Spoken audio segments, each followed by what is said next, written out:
For those of you who are just joining in, I had some technical difficulties trying to start the stream earlier. I'm working around the Melon app. Never used it before, at least not in terms of me being the host. So this is all new for me. As you can see, I'm joined by my really good friend here, Matt Ramboraph4life, and we have a fun stream tonight. Yeah, thanks for having me on. Is there something wrong with your audio or something? Because like I hear like something on my end, like it's a little. There we go. Now it's better. Maybe my headphone might not have been plugged all the way in. Yeah, I think there was like some feedback going on. Hey there, DJ. Hey there, David. Hey there, Monoval. I'm going to go to my channel real quick, and I'm going to turn on the monetization so people can, donate if they want to. And there we go. I don't know why it doesn't automatically do that, but it is what it is. But hey there, everybody. Yeah. Thoughts on Batgirl getting canceled? All right, DJ. I got some too. I'm not gonna chug it. I don't know if that's what caused the sinus infection or not, but it was not fun. So what's the detail on Batgirl? I know they canceled a $70 to $90 million film. Yeah. But what other details may I not know that they showcased? So with Batgirl, it's really something that, in my opinion, is just a straight up example of ego from the new head of Warner Brothers, David Zaslav, I think that's his name, who ran Discovery Communications. And this is just the equivalent of the new kid on the block just trying to make a big splash and make people aware of him in the industry. I don't know what his deal is. I think it's an example of somebody who's very inexperienced and just wants to make a big swing to get people to know who he is and to take him seriously. But I think it's doing the opposite in the industry. This has never happened before. You've never seen a $70 to $90 million production get shelved when it's pretty much almost completed. I mean, it's not like the Fantastic Four film from 1994 when that was put on ice for reason because they were trying to get the rights. Well, from what I understand, that was never meant to be released in the first place. No, that's why exactly. That's what I'm saying. Yeah, it was made specifically so Constantine Films could keep the rights. But it looks like this was going to be released. Yeah, like this was. Yeah. I mean, could the film really be that bad? Well, I don't think it is. That's what I'm saying. I think Zaslav is just bullshitting people. I don't think it actually is irredeemably bad, like he's been saying to the press. Because there are conflicting reports. There are actual instances where apparently the test screenings weren't as bad as some people have been reporting. They were actually better than Shazam 2 and Black Adam. So if that's the case, then it's not an instance of the film being so irredeemably terrible that it would be a stain on the brand, especially a brand that's already stained as enough as it is, if you think about it. And I do. It's just a power move. It's a power play. This guy has no experience in the film industry. He's done nothing but reality TV shows for his entire time, and he's trying to say that and show that he can hang with the big boys. And I think this is going to backfire horribly because this is just a really bad first impression to make to people in the industry. You're basically told a bunch of people to fuck off. Well, I mean, that's basically what he did. I would bet every penny that it is a bad movie just based on track record. Yeah, it probably is, but look at all the films that's been released. Steel with Shaquille O'Neal got released. Yes. Yeah. Elektra got released. Catwoman with Halle Berry got released. That got released. That's where a CGI cat smoke puked onto Halle Berry's mouth, Yeah, and yeah, that got yeah. released into theaters as well.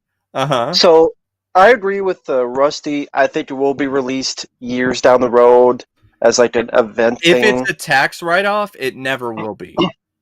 Because that's what I've been that's what I've been reading. If it's a tax write-off, legally it cannot be. They have to destroy the film.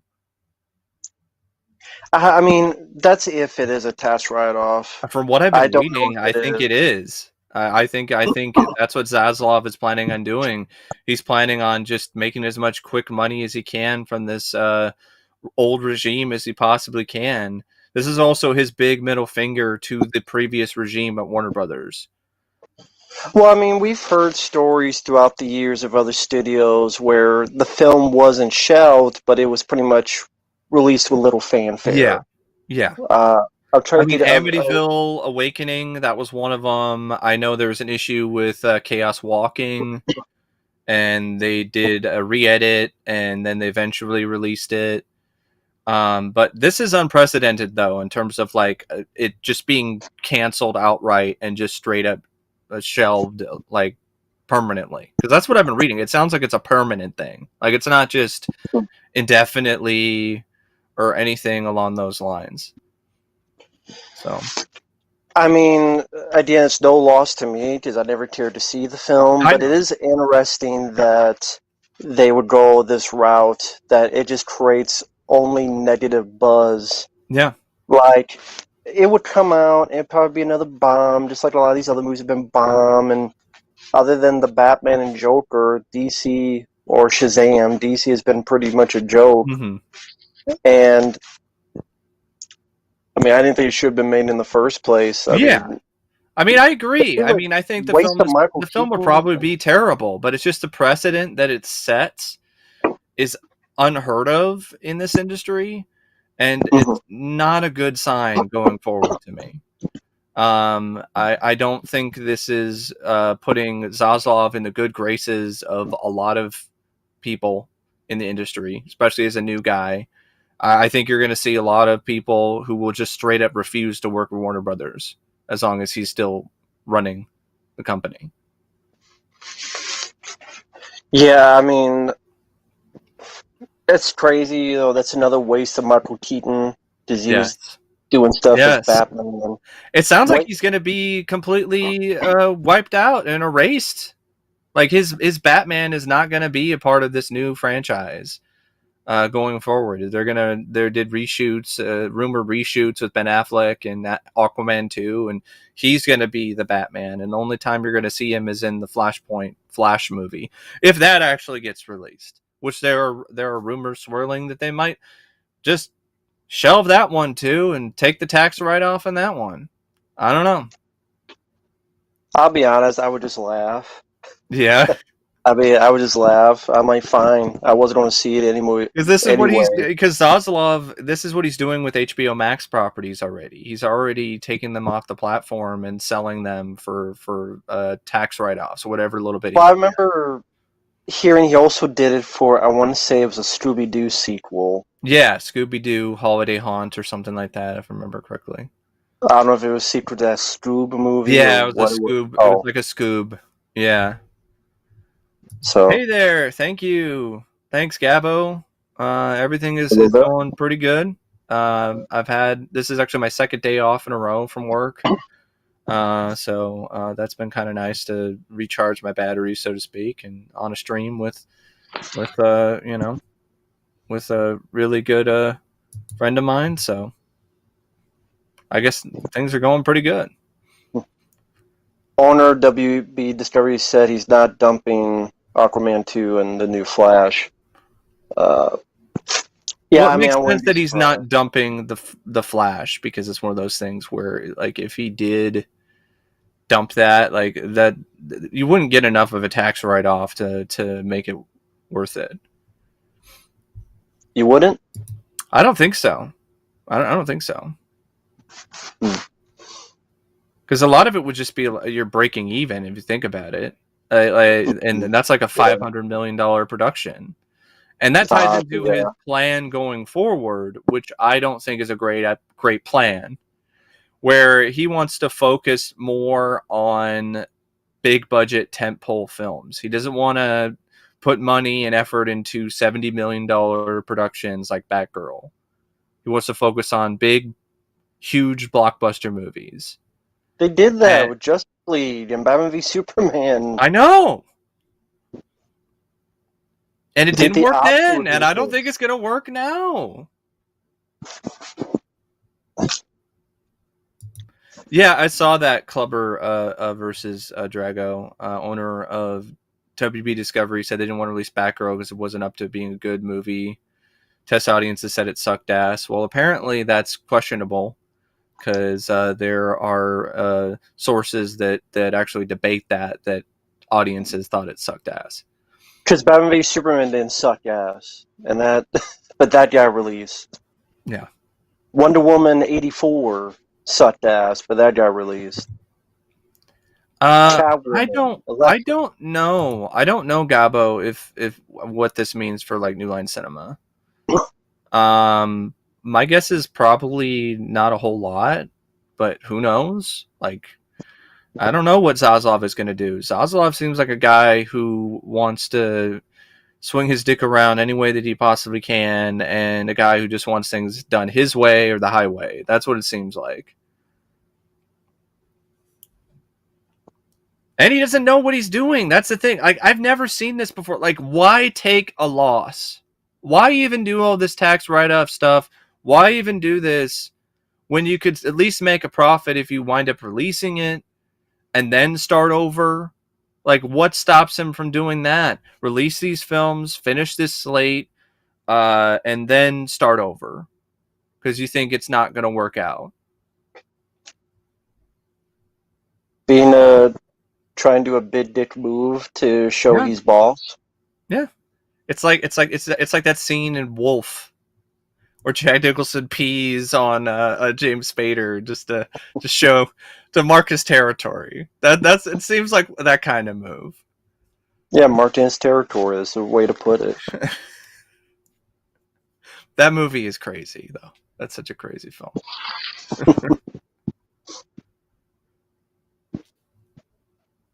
I know some people are asking we didn't see Prey. No, we did not see Prey. We haven't gotten an early screening. We're not considered to be a special enough YouTubers to get early screening or movie will suck ass anyway. Links for Prey before it debuts on Friday. Movie will suck anyway, so why do I care? But it's gonna be the greatest. It's gonna be so good. This sucks. This sucks. I don't like this about the movie, but I love it. Did you really see a review that was like that? You mentioned it on Facebook. I've seen that a little bit. Like a little bit. Some of the review that We Watched a Movie did on it was kind of like that. Like he did talk about other things that he liked about it, but there were a lot of things where he was like, he criticized this, and that, but he's like, I love it though.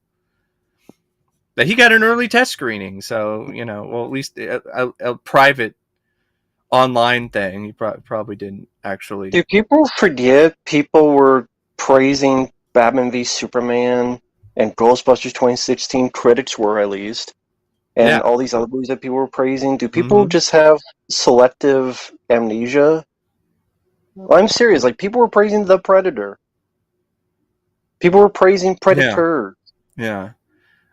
Clubber, I mean, I respectfully disagree with that. I don't think Matt goes in wanting to hate certain things. I mean, I don't go in wanting to hate certain things. It's just one of those things where we go in with lowered expectations based on what we've seen and what we're aware of and our personal tastes.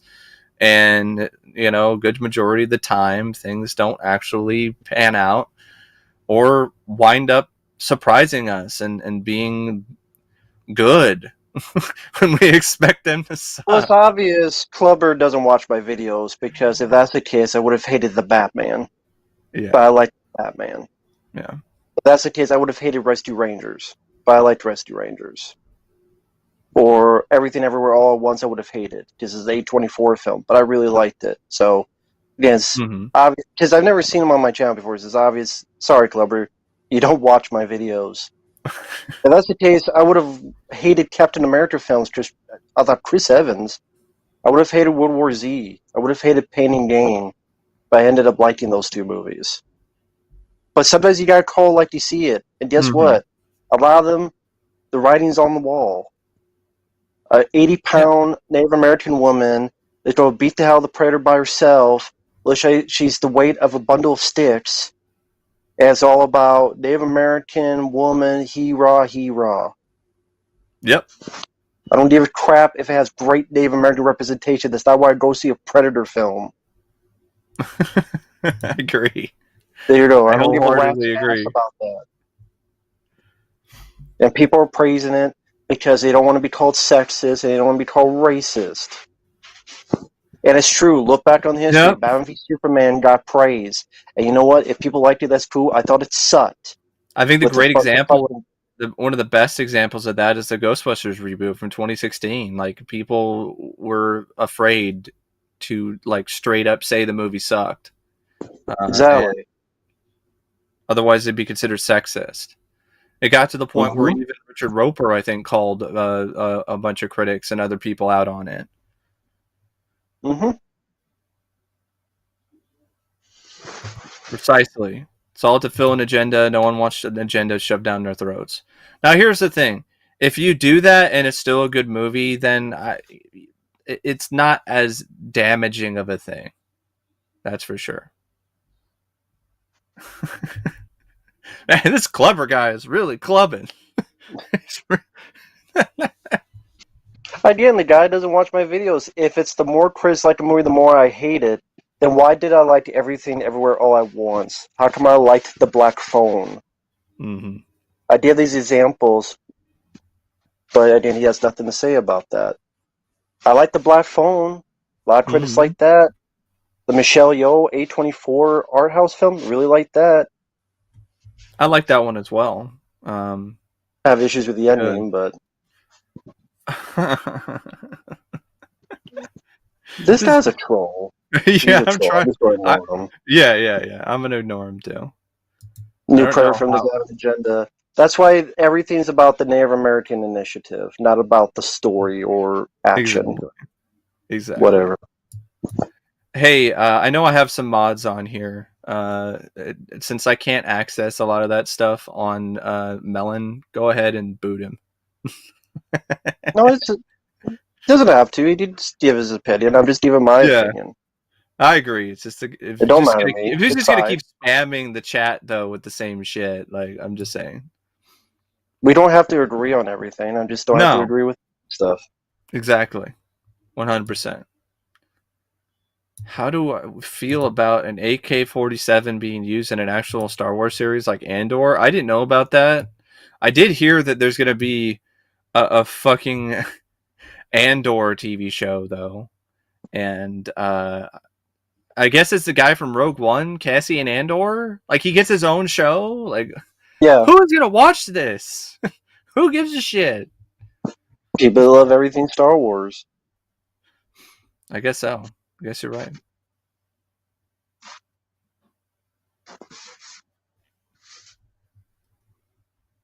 I don't know about the AK-47s though. I mean, if that's the case, then that's a serious error on their part. Yeah, I know nothing about that. The only Star Wars film I liked was The Mandalorian, which is another one that people liked. And by certain people's logic, I should have hated that one. Mm-hmm. But I didn't. I thought it was really good. I haven't seen episode 9 yet. I think that's the last one, right? After The Last Jedi. Yeah. Rise of Skywalker. Yeah, I meant the Mandalorian series, but yeah. I meant that. I would not be surprised at this point, Rusty. Jar Jar, the TV series. Probably be better than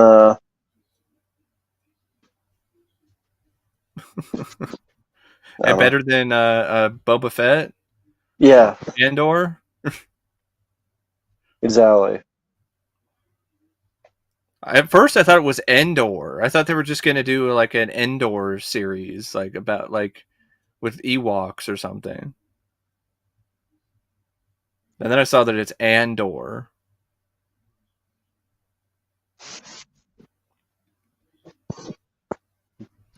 Oh I yeah, don't I heard care. about this one.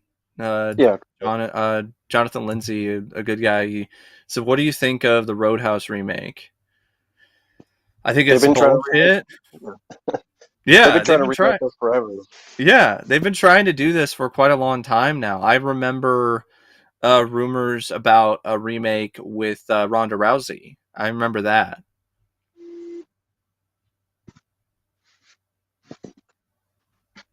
and that didn't happen. So we'll see if this one happens. Jake Gyllenhaal. I like Jake Gyllenhaal, but I just don't know about him as a Dalton. Right? I don't know about that You don't need casting. a remake at all. Just make your own movie. Exactly. They're trying to Absolutely. do a Ronda Rousey back in the day. For sure.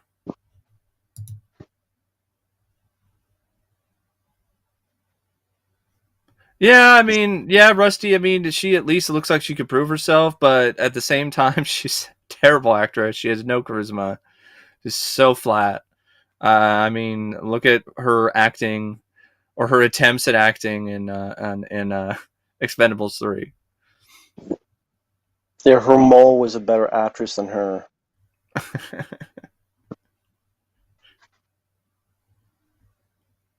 Let's see here. Seth Rogen's TMNT. I guess it got a new title. Apparently, did you hear about that, Matt? Is it the shit list? Too much nasty taints? Is that what's called now? Might as well be. Might as well be. I disagree with that notion that most action stars are shit actors.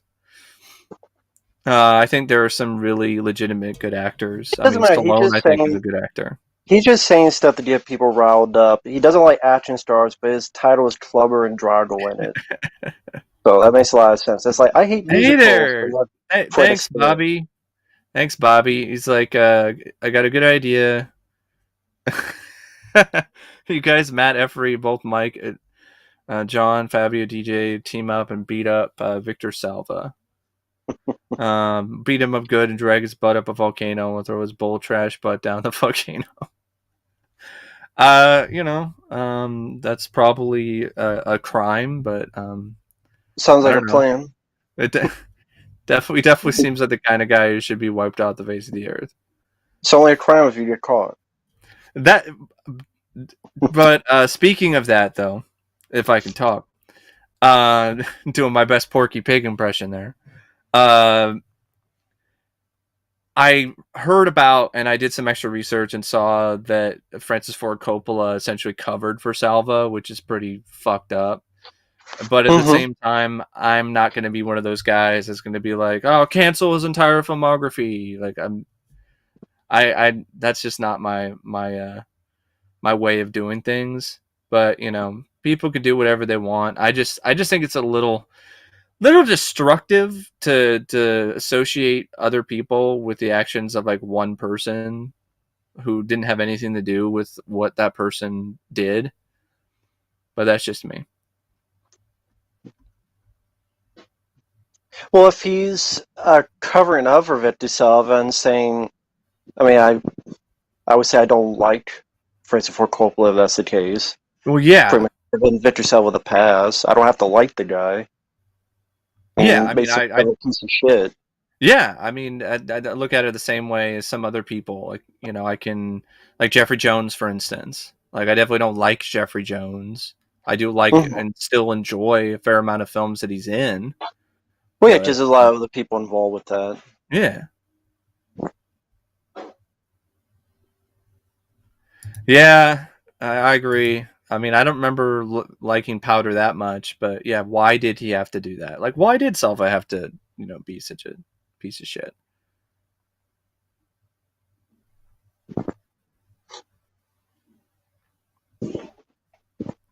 But I know some people are asking about WWE. Has a new direction now because Vince is retired, and Supposedly, yeah. Triple H is the head guy and creative, apparently. Yeah, until the next thing changes. I mean, Mm-hmm. so many times people are retired and this and that, and then a year later, when things calm down, they come back and as a surprise in some way. Hulk Hogan, look at what happened with Hulk Hogan and Yeah. the races. Yep. You would think he would never be on TV again, and he's been on TV quite a bit Mm-hmm. since then. Helping host, didn't he host WrestleMania Yeah, with he did. with He did. who was it with the wrestler that the one that ran and went under the Royal Rumble ring accidentally? Yeah. Oh, yeah, Titus. Yeah, Titus Yeah, O'Neil. a black guy hosted with Hulk Hogan at WrestleMania. Gee, I wonder why they did that. Yeah, for sure. Um, So uh, yeah, apparently it seems like Triple H is taking over. He'll make long, boring matches. Oh, like his matches? just like his matches, 4 out of 10. Oh, man. Um, Bret Hart was right; they were boring. 4 out of 10. yeah. And and to be honest, speaking of wrestling, I don't really watch a lot of wrestling anymore. This is just something that people were mentioning in the chat. So I thought I'd talk about it a little bit. I don't watch it. I don't watch it either. Yeah, Michael, we did talk about a little bit. We did talk about the Warner Brothers mess. Zaslav is swinging his dick around. That's definitely what it looks like to me. Max Payne fan, hey there. Oh, cool, awesome. I saw that actually. Finally, I liked it. It was fun. I don't think it was as funny as Do America or some of the episodes of the show, but it was still entertaining and had a great dig at not necessarily cancel culture, but a little bit of cancel culture. A great dig at the whole ridiculousness of white privilege. Step aside. We have white privilege.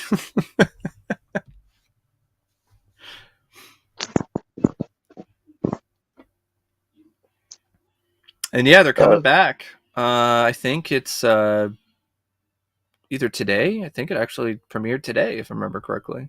Premiering today. Clover vs. Drago, are you an idiot? I reviewed the Black Phone and liked it. I gave it like 3.5 out of 5 stars. And the review is there for those who think I'm lying. I liked the Black Phone pretty decently. So again, if you want to make stuff up, at least be smart about it. Hey, thanks, Bobby. Thanks again. It says, "Hey, Mike, what if you got an action figure that is as tall as you are?" That would be a statue, I think. I would have to find a place to put it. I definitely don't have room. But that'd be kind of cool, though. If I had the space to have like a full-size RoboCop, that'd be pretty awesome. Oh, yeah, this fucking thing. DJ Donnelly. Thoughts on the new Halloween box set of 6, H2O, and Resurrection from Scream Factory? Down on the Disc is a Facebook page that just shares news. They are not an actual company. It's from Scream Factory. My thoughts is that this shit is overpriced, and I have no business or want to pay it. I don't. I do not need a $120 box set of 3 Halloween films where there's only one of them that I actually like. And I'm fine with the Blu-ray that I have already of H2O that's included with the box set. I don't need it the 4K. I'm buying the shit. I have no reason to buy the shit. Plus that cover art. God. It's ugly. So terrible. I mean, there are people that buy anything, no matter what, but I don't see why people would buy and pay that much money for those 3 films, and just those 3 films. And I like H2O, but Yeah. Not for that money. And I know it'll probably go down at some point, and it won't be $120. I'm very well aware of that, but it's still one of those things where it's overpriced for just 3 Halloween movies, and I just because like for instance, like when they came out with the releases of 1 through 4 and like 5, they were all available individually. And at least if you're trying to get like 1 through 3, like even that wouldn't cost you $120. Yeah, Pred, it is dropping in value, but you know that is how things go when it comes to this kind of thing. Uh, let's see here. Another Mike is like, "Are you gentlemen looking forward to RoboCop Rogue City?" We'll It does see. look cheap.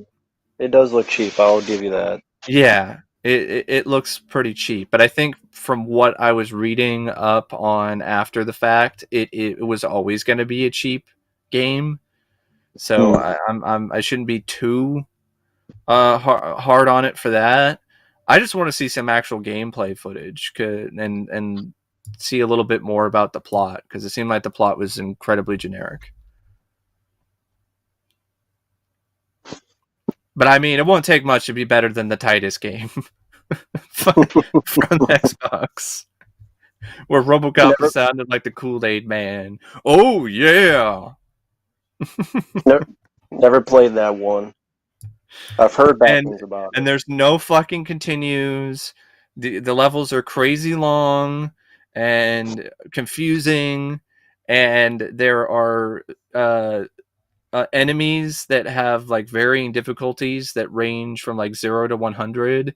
So you'll be like taking out somebody and you're like, okay, that was pretty easy. And then you'll run into somebody who will like kill you in one hit. And then you have to start over from the fucking beginning because there's no continues. Yeah, that game is shit. Yeah, I did hear the reason they're doing those 3 Halloweens is that I guess someone said Miramax, but I didn't know Miramax was a thing anymore. But some other Yeah, company Miramax said, technically does still exist. So yeah, it was due to the rights issues. but was Stream Factory other than okay, I like Watchers 2. What was the last great release they had I compared to like mean, Vinegar Syndrome, Arrow Video? I just maybe people say the upcoming Child's Play 2 and 3, yeah, but those. before that, Hmm. Hmm. I'd have to look at a list because I think of like you Screen bought stuff, Factory. but not a lot have been Stream Factory.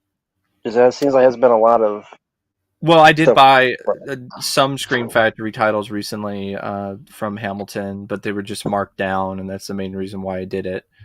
Um, yeah, a lot of the stuff's been a lot of re-releases in 4K and so on. Um, yeah, I heard about this. Yeah, Shout is doing Cool World, not Mortal Kombat or TMT, because that's from a because they don't have a deal with Warner Brothers. I don't think they have a deal with Warner. And if what I've been hearing about when it comes to Zaslav is true, well, it sounds like he doesn't really like a lot of home video stuff because there's not a lot of home video releases of his reality shows. So Hmm. we'll see what happens with home video releases with Zaslav being in charge.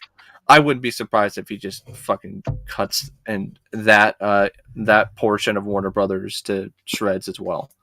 I mean, he fired like 70% of the creative staff at HBO Max. So, And you're not getting special editions of those other 2 movies. You just never will. The Team and T board cover. You just never will. It's never gonna happen.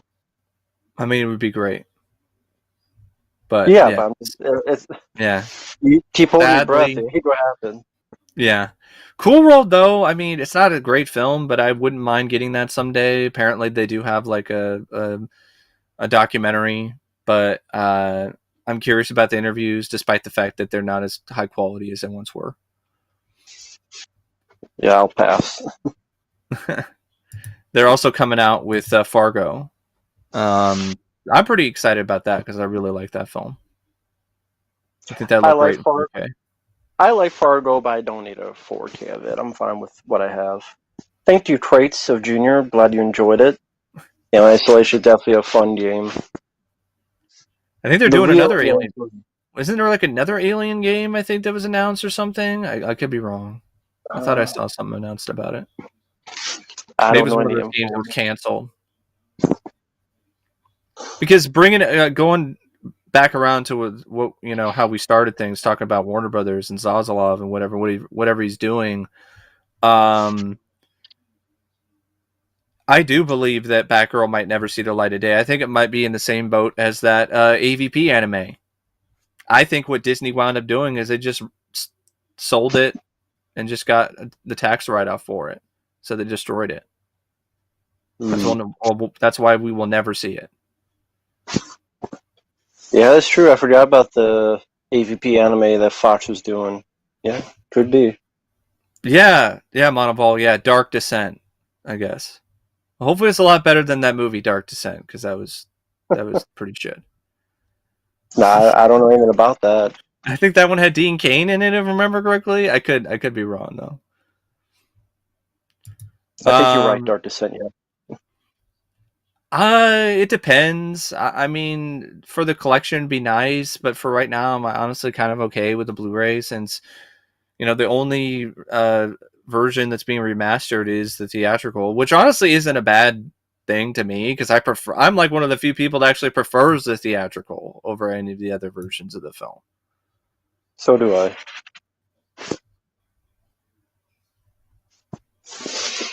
Comedic Fast and Furious movies. What are our fave and least fave Fast and Furious films?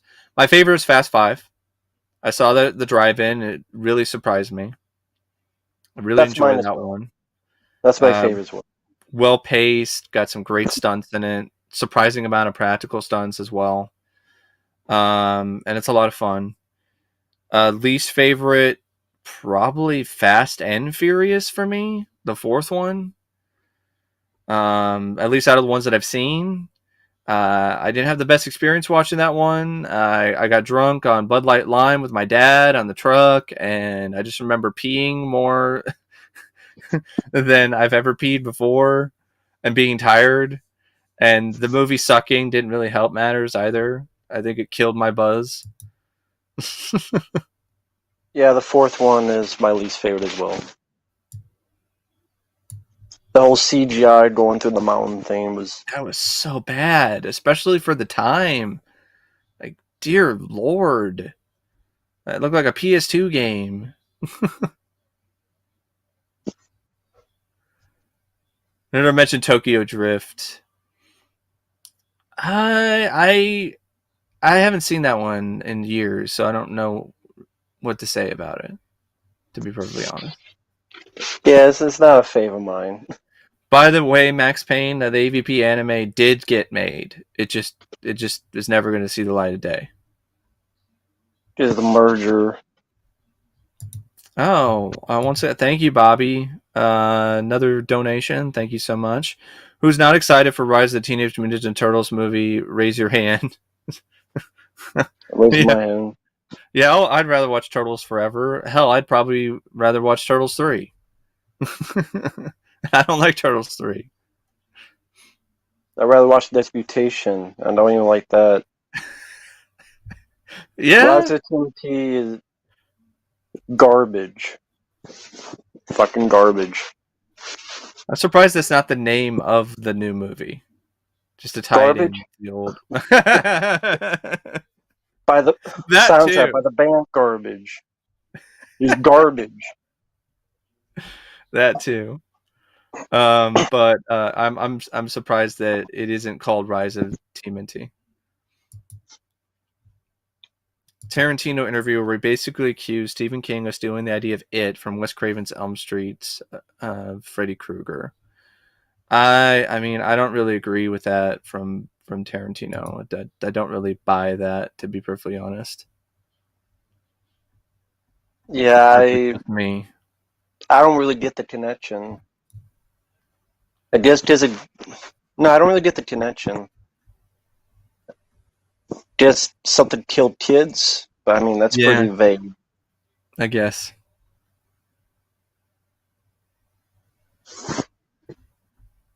Oh wow! Thank you, thanks, Gabo. It says even though we won't get a special edition of TMNT or MK, do you think we could at least get 4Ks from WB? Then again, I'm doubtful. Yeah, I'm. It would be nice to get a 4K, but that time should have been when the new Mortal Kombat came out on 4K. And I mean, the two animated films are already on 4K, and we don't have Mortal Kombat. And I think they're just not going to do it. They're not going to fucking do it. They're not going to put the money and effort into remastering it and doing whatever on 4K. It's dumb, but I don't think they're going to do it. Yeah, Mike's get all the money tonight. All the money. Mike's I'm getting all being the money. I'm being like it's like what's his name from Eastbound and Down, just like I'm just throwing all. But hey, Mike deserves it. He's a good guy and a good friend, so he definitely deserves it. Thank you guys out there supporting good people like Mike. Trust me, he's one of the good guys. Thank you. And yeah, to answer that, no, I don't think there'll be 4Ks of those movies. I don't, in my opinion, I don't think they would try for a Ninja Turtles or Mortal Kombat 4K. I just don't. No. I don't think they will do that. I don't think they really care about those type of movies. It's one thing like Stream Factory, or they're niche markets in a way. Mm-hmm. Warner Brothers is not really that. It's even less likely, in my opinion, because of the fact that there's new ownership, and Zaslav seems like a guy who doesn't give two shits about home media. Mm-hmm. Hey, you got Zero Cool. How's hey it there, going? what's up? How's it going, John? Long time supporter of the channel, buddy. Hope you're doing well. Yeah, Speed is a fucking classic. Speed is great. Great film. One of my favorite action movies. Good 4K as well. Definitely would recommend that one. But for some reason, Disney fired the guys who did the 4K for that. And they hired somebody else, and they fucked up Pirates of the Caribbean. That's what I've been hearing. There you go. Yeah, I think it is. I 100% think it is, and I was initially doubtful until I got a 4K TV and a 4K player, and it's been definitely worth it. So has been a nice sound system, although I've been kind of annoyed with my current setup because it'll have issues with certain films and the audio will like crackle in the back speaker. But I mean, I guess I could just turn off the surround sound and just use the sound bar. And the sound bar is so good that like I can kind of deal with that. So it's just a little thing. But I mean, hey, for those who out there, maybe you won't like Speed. The other days, someone saw it for the first time and they said it was just meh. Yeah, I mean, hey, it's cool. Different opinions are what keeps this world interesting. Although I don't agree with, he didn't say it, but other people, just one of the requests got blown away. That Jeff Bridges had so many reviews. Man, this is so much better than Speed. I definitely don't get that at all. That film is what so you call slow. Blown away? I was not a fan of it. At best, it's a time waster. At worst, it's below average and fairly forgettable. Good explosion effects. It's all done practically, and I like Jeff Bridges. I like the song by Joe Cocker. It's a bit slow soundtrack, but yeah, it's too slow. The stuff with the romance, I didn't think that was that great, and Tommy Lee Jones was kind of embarrassing. It was kind of embarrassing in that movie. That accent, like, what the fuck, man? Yeah, that's awesome though. That we're the reason that you decided to check that one out. Glad you liked it. I wasn't big on Blown Away. I wasn't blown away by Blown Away. And Jeff Bridges, it felt like his accent it was Boston, but it wasn't Yeah, Boston. yeah. His wasn't the greatest either. Better than the one with Corey Haim? Probably. At least you could watch the explosions. Yeah. Speaking of Corey Feldman making a new documentary. What? A documentary about how he sucks? Why he sucks so much nowadays? How he's exploiting Corey Haim after his death?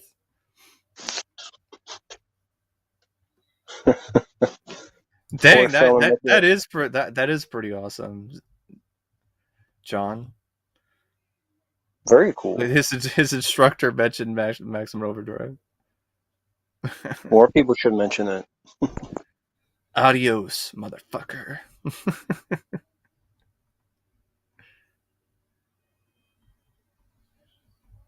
Yeah, I've always had fun with that one. Ever since I saw it on VHS, kind of a blind watch. I was like, because it was a Stephen King film, it had Emilio Estevez in it.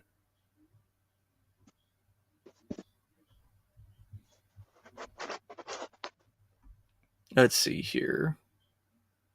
It's cool, Monteval. It's fine if you thought it was just mediocre. You know, that different opinions keeps this world interesting. Speed is probably his favorite Keanu Reeves film, following the first two Bill and Ted's. It's definitely up there for me. I know Face the Music wouldn't be anywhere near my favorite list of Keanu Reeves films.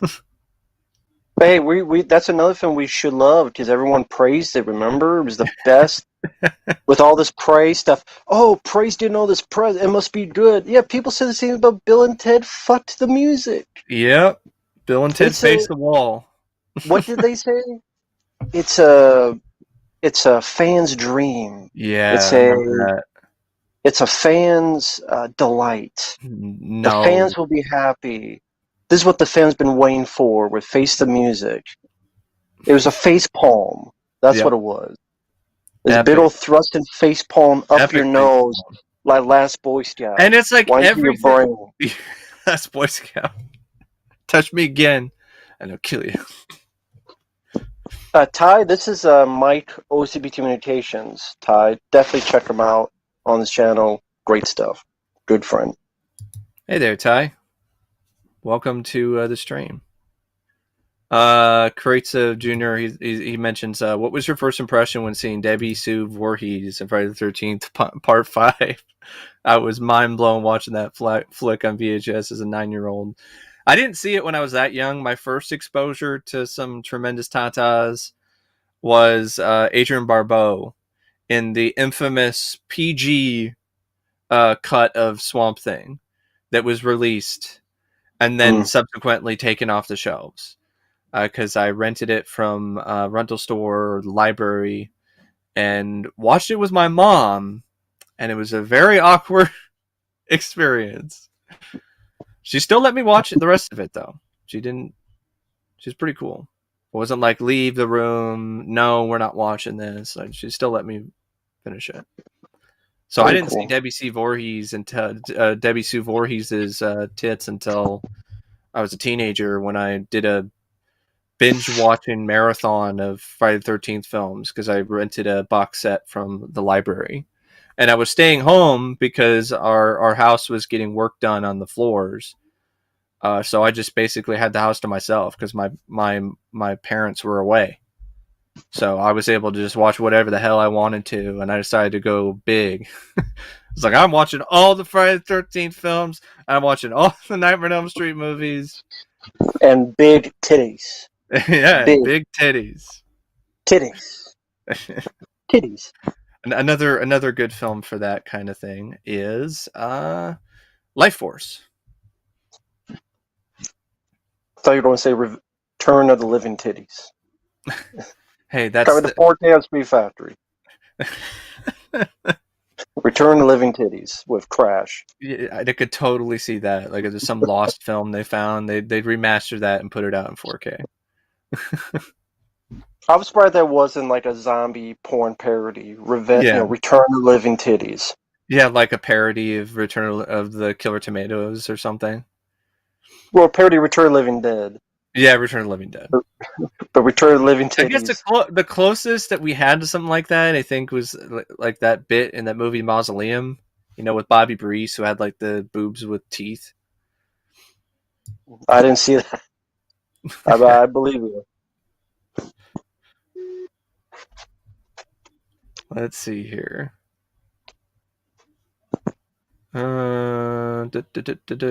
Hope it was like, hope you were both ready for Prey. Are we ready for Prey, Matt? I'm going to be working all I day pray not. tomorrow, so I won't have any time to watch Prey, and I doubt that I would want to watch it after I get back from work. That's for goddamn sure. I don't give a rat's ass about Prey. I'm sorry for people. I know someone's like, well, I just hope it's better than the Predator. No, based on these reviews, it'd be better than Predator 2, just what everyone's saying. And that's what I'm going to compare. I'm not going to compare it to the first one. I'm going to compare it to Predator 2 because everyone is talking shit about Predator 2 again and said, oh, this is Predator 2 is Yeah. shit. Well, then it better be goddamn better than Predator 2 or it can kiss my butthole.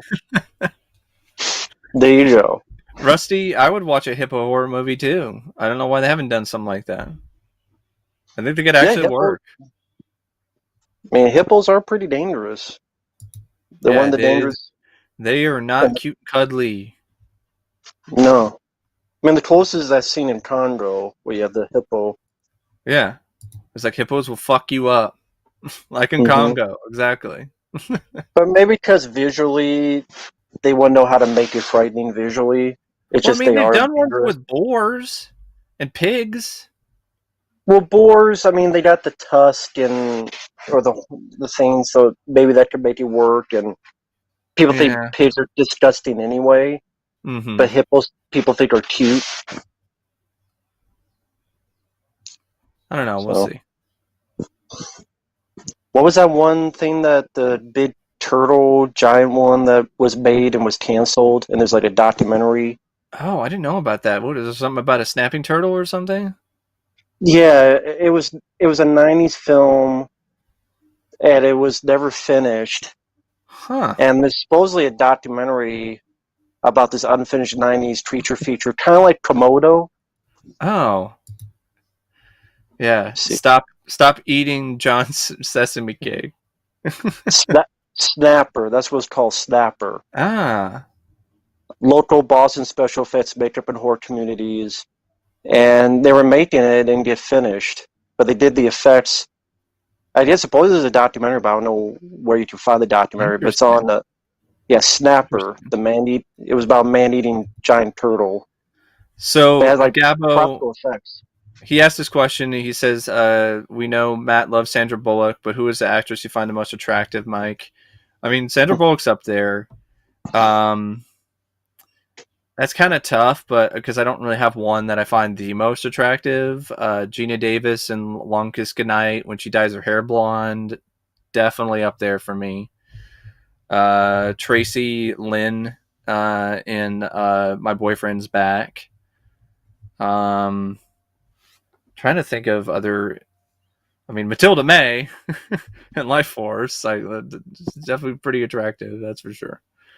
Um, there are like a few others as well. Like I forgot what her like Yancy Butler in Drop Zone. I thought she was pretty attractive, especially because not just because of her looks, but because of her charisma and her whole attitude in that movie. Um, I'll be right back. I'm going to turn the light on more on this, so I'll be right back. okay, This is a so bit get a bit dark for those my are just a eyes. few. Caroline Monroe, another one.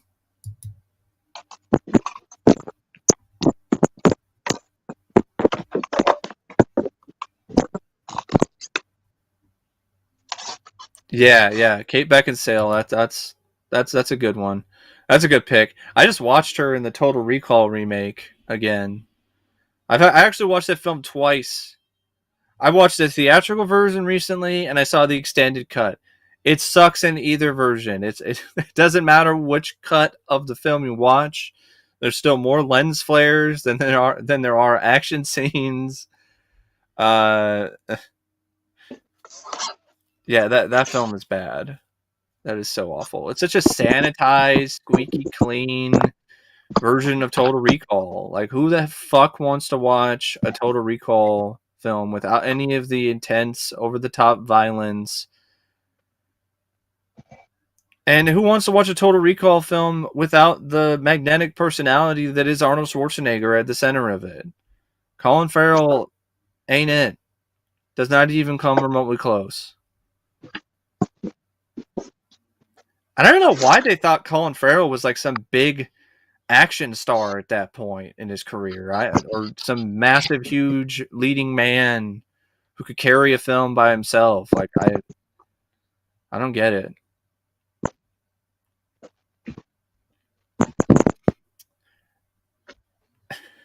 Matt, do you understand why they were pushing Colin Farrell so hard at that point in the 2010s? No. I mean, I think it's just them hoping, like they do a lot, is hoping for the next new blood to catch on and be the next big star. I mean, they had Chris Pine for a while, Mark Wahlberg, Yeah, a lot of other people. Remember what was that guy who was in John Carter? Oh fuck! And he was in, I think was it Oliver Stone? The Taylor Kitsch, is that who that is? Yeah, something like that. He was in like Battleship, I think, as well, wasn't he? Yeah, I think he might have been in Battleship. Yeah, Like they tried to push him in Battleship and John Carter, that didn't work out. no, absolutely. Aaron Taylor Johnson, Godzilla. Oh yeah, it's Ford Brody. And I like him. I like him in Kick-Ass, but he was so bad in that. Yeah, Ford Brody.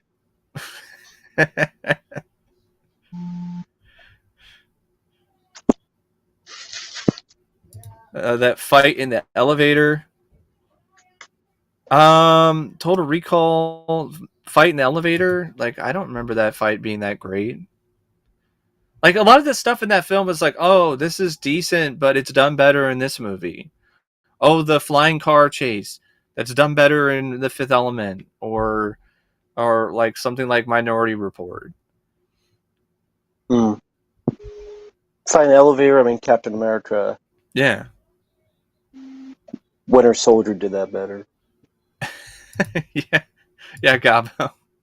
The girls playing Battleships and Harold and Kumar is a better Battleship movie than Battleship. Is that? I haven't seen that one yet. That's the film where like he steals a burrito, right? At the beginning, yeah, and that's what gets him caught, arrested, and then he's forced to be in the military.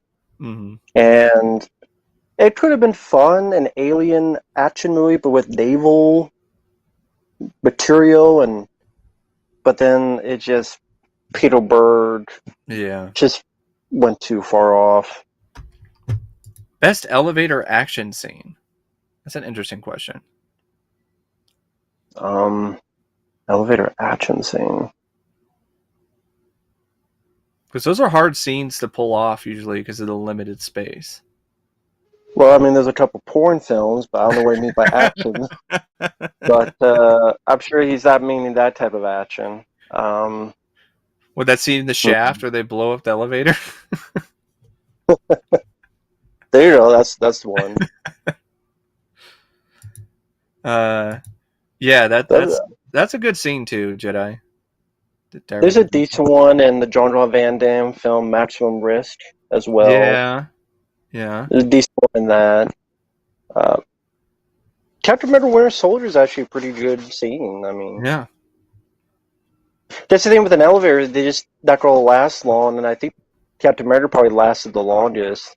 Mm-hmm. Oh, by the way, for folks out there, this just came out. Definitely worth a look. Japanese Evil Dead. It looks like fun. It seems like there was a lot of batshit films from that era, like The Cat and Seventh Curse.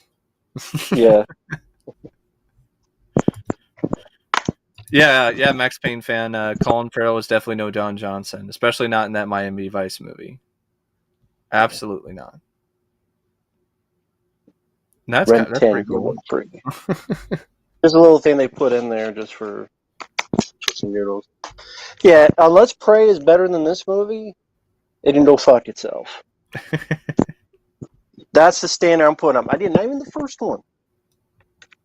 So, bullshit. Oh yeah, DJ, that's a good choice. Hollow Man elevator scene. That was really good. That was a good sequence. Hmm. Or the scene in the Phantom, well, where it's not really a huge long scene, but it's pretty awesome when he takes the two guns and he slides down the elevator shaft.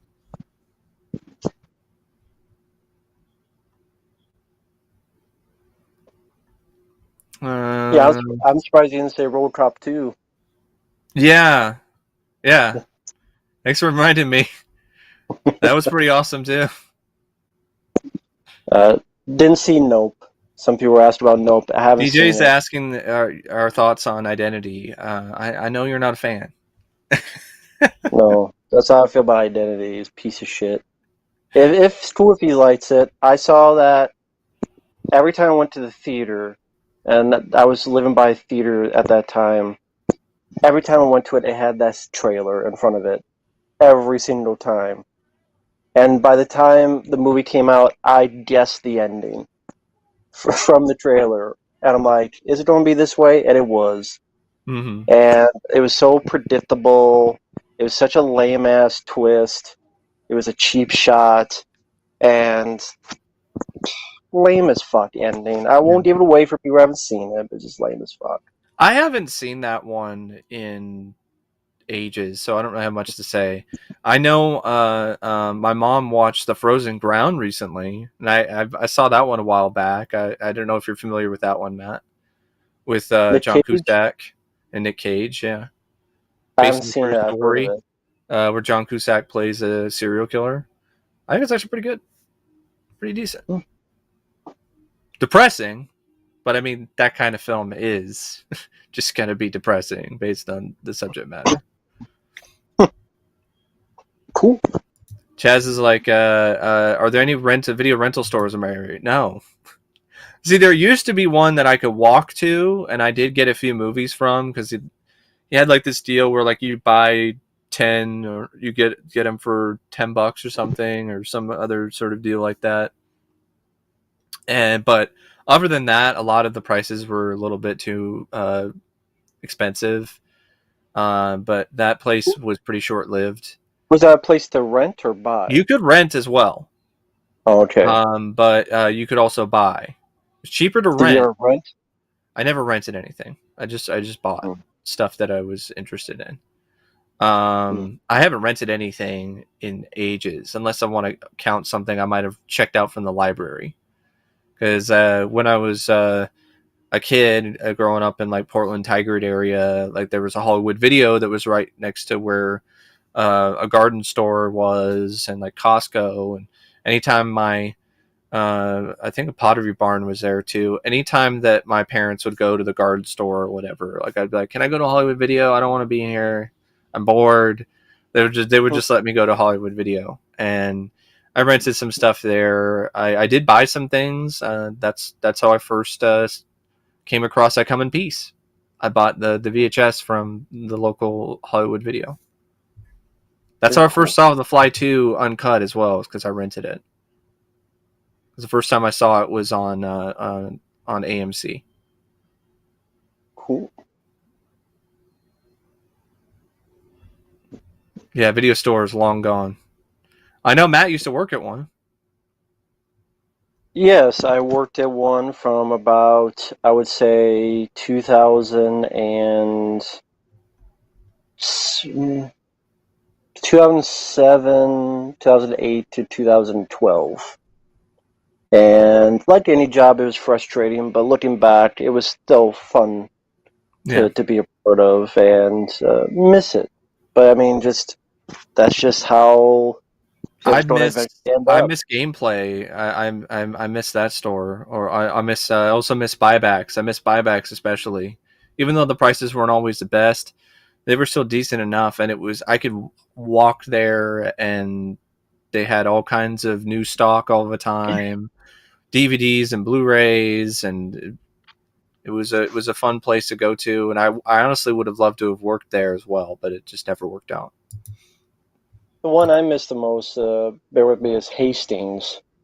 And did Yeah, you ever visit the I went website there Go Hastings? once in somewhere in Oklahoma or Texas or something. Like I went on a road trip with my dad, and I went there once. I do remember going there once, and I think that's where I bought the action figure of Hicks. Was from there, along with like a few other things. That was a big store that had a lot of stuff at Mm-hmm. it. And then the website, I mentioned it because the website, it was cheap. Like, there were movies that were like $3, Yeah, DVDs, and if you do get enough, it's free shipping. I got some So of them from eBay or Amazon because Hastings was also you, selling through there, if I remember correctly. Hmm. That's how I remember. I did get like The Church, but like it didn't have the right movie in it, or it was like some other movie. It wasn't The Church, but then The Church was in the case, and I was like, oh, I don't mind having The Church, so I just made my own cover art. So it's technically not what I ordered, but I wasn't too upset. But yeah, JW, I don't get it. I don't get the Predator 2 hate. I've never understood it. It's the same with RoboCop 2 hate. I don't understand at all. Like the one positive about Predator 2 is just Bill Paxton. Nothing about Danny Glover, Gary Busey, the effects, the direction, the action sequences, And these are the the other same people I'm supporting supposed cast to be. members. These are the same people I'm supposed to be listening to about the new Prey and all these other films. That's why I don't care what anyone says. Mike has his own opinion. I have my own opinion. You have your opinion. So it doesn't really matter what the hell anybody else says. Because if the general 90% consensus Predator sucks, that goes to show you that I don't have to agree with the consensus. Mike has his own opinion. Mm-hmm. I have my own opinion. And to answer Predator, my favorite line in Predator 2 is, that means you cut it off my dick, you shove it up my ass. Yeah, that's a Uh, classic. Record stores. It depends on where you're at. Like I have a fair amount of record stores where I am. Like those are not anywhere. Like those are still here. And there's also still some places I can go to buy movies and music, like everyday music in Portland, Oregon. Um, but that the one location went out of business though. There's another one, Music Millennium. Um, that one I think is still going to be going strong for a while because it has a pretty choice location and there's a lot of people that support it. It's kind of like a landmark. Someone is saying, oh, they didn't buy Danny Glover as a lead action. Oh, they buy Thumbelina? They bought Adrian Brody and his Popeye muscles? And his big nose. They bought, who the hell was his name in The Predator? Boyd Holbrook. Yeah, the stoner? He was a stoner in school. Yeah, it is what it is. Yeah. Jurassic Park or Congo? Jurassic Park. I mean, I think Congo is Yeah, more underrated, of course, but yeah, Jurassic Park. But yeah. I do think Congo. Yeah, sorry, go ahead. I do like Congo. I think it is an overlooked film. It's not as bad as its reputation suggests, but I definitely would say I choose Jurassic Park. Jurassic Park is one of my all-time favorite films, period, and one of the best films of that genre. But I say that Congo is better than any of the Jurassic Park sequels, and even Part 3, which I like. I would say Congo is better than Jurassic World. I think Yes, Congo is better than The Lost yes, World. I yes. think I don't mind Fallen Kingdom, but I would put Congo above Fallen Kingdom. Yeah, the more I think about it, I probably would, but I still really like Fallen Kingdom. Like I'm kind of conflicted on whether or not putting that above it, but I do like Congo quite a bit. It's definitely a lot better than Dominion, which was mediocre. I didn't see it. Yeah, I mean, Ebert did this a few times. Like Ebert, to his credit though, like he did give Congo. It was one of the few critics at the time that actually understood what Congo was trying to do and Yeah. gave it credit for that and gave it a positive 3-star review. I don't agree with the 0 stars, but No, this is that's the with same every single guy who person though. he gave a Die Hard 2 stars because he didn't like one character who wasn't even a main character in the film. So But you find that with everybody. I like yeah. Ebert. He liked The Golden Child. He gave a thumbs up to Mhm. Leviathan. The Cell, which I like with Jennifer Lopez, but at the same time, again, Die Hard. Just Mhm. I don't know. You don't disagree with everybody, so it is what Yeah. it is. Yeah, I mean that's a good point about Rotten Tomatoes or Metacritic. You know how they can say a certain film is fresh or positive, but you read the review and it's not really that fresh or really a positive review. Pretty much. And also, if you dig on Rotten Tomatoes, there's a lot of stuff where you're like, who are these people? Like, they don't even seem like they're that verified critics. Like, some of these people, like, they have like a blog that probably has less people seeing it than our channels. and their scores get tabulated into the percentage. Hmm. Yeah, Ebert liked Escape from LA. Speaking of The Hitcher, what is going on? Like, I know Second Sight said they were going to do it, but it seems like maybe they hit a snag or something. I don't know. I haven't heard any updates about the Hitcher Blu-ray from Second Sight. At least not anything recently. I haven't I heard know the anything remake about. went out of print on Blu-ray, and people are charging crazy prices for it. Good, deserves to be out of print. Well, Anyone who pays that high price for that piece of shit, man, feel for you. It's a waste of is money. it? I mean, is anything coming out from Second Sight recently? Any I did news? Drive. I have that. I have that release that they came out with recently. Drive. Hmm.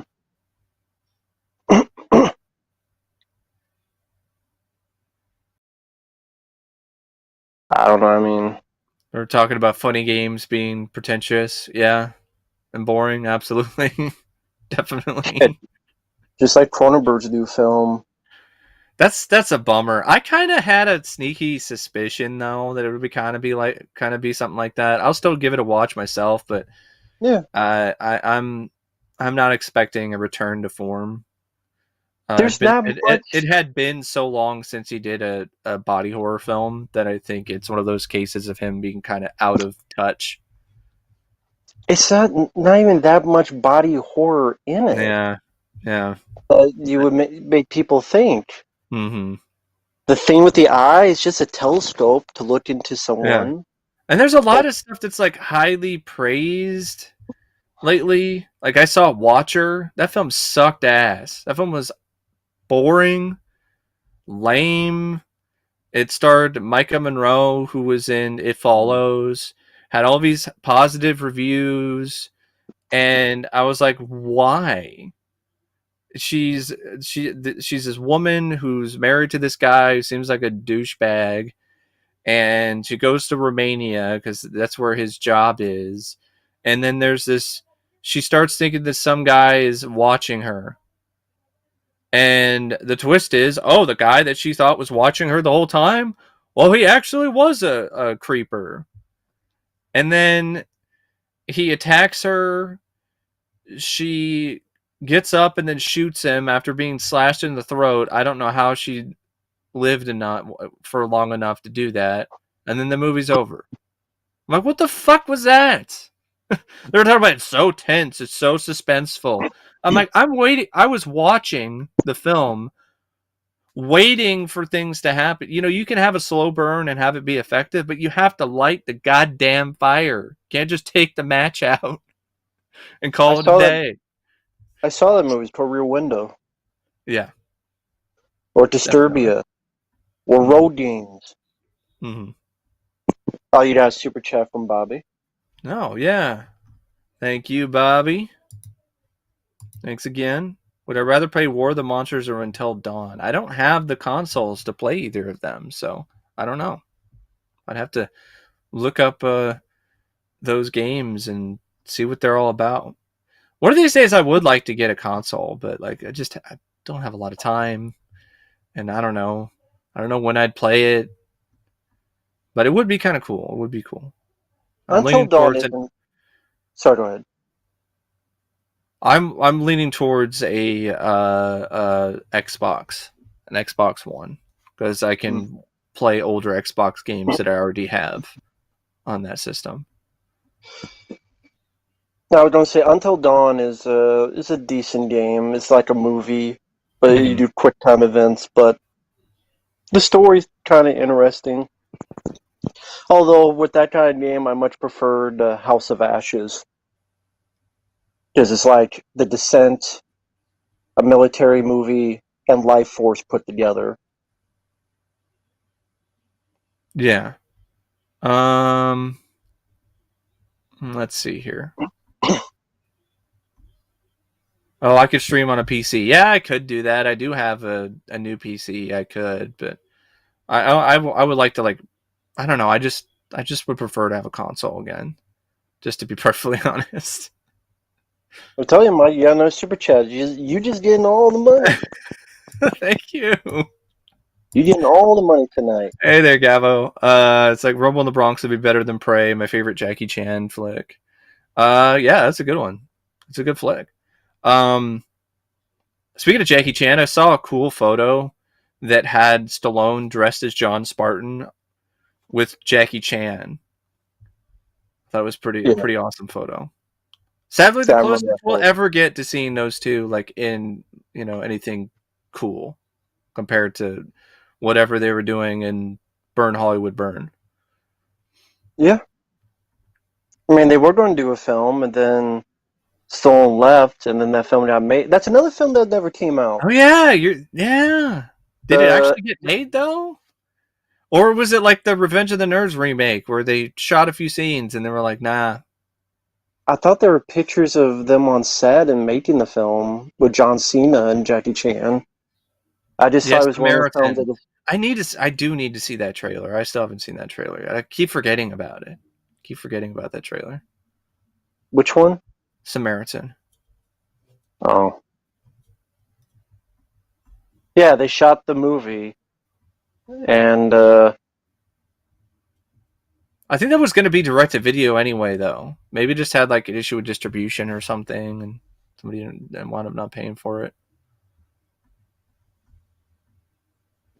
see, let Didn't want to release it or whatever.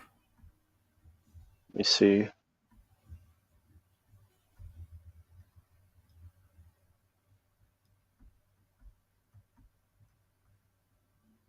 Let's see here. I did see a question here.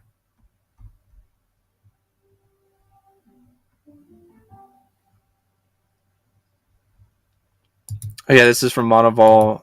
It says for Mike, have you seen the 1981 cop drama Fort Apache, the Bronx with Paul Newman? No, I actually haven't seen that one. I think that might be one with like an early cameo from like a popular actor, but I'm not 100% sure about that. I don't know if that's the one that has like an early like blink and you miss it role from Bruce Willis, where he didn't even have any speaking lines of dialogue. I might have that on DVD somewhere, but Kim, Hollywood's never going to stop making remakes or making movies of long-running franchises. It's never going to happen. I wish they would stop or at least take a break, but no, it's not going to happen. They like their easy money. That's how they look at it. They look at it as easy money.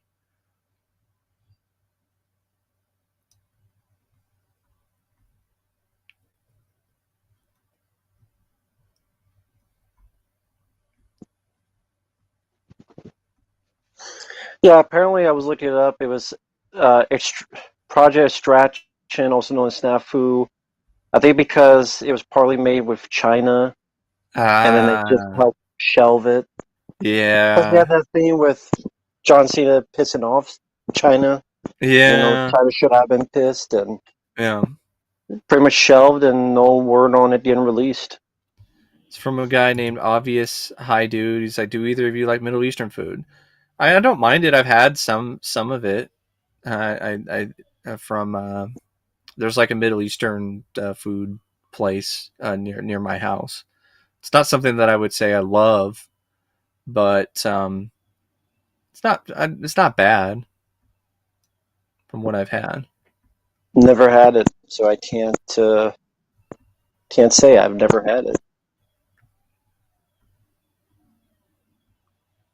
What is considered Middle Eastern food? I think it's like would Think about it. Lebanese be considered that or trying to remember. I don't know if Greek probably wouldn't be. But what's the actual dishes called?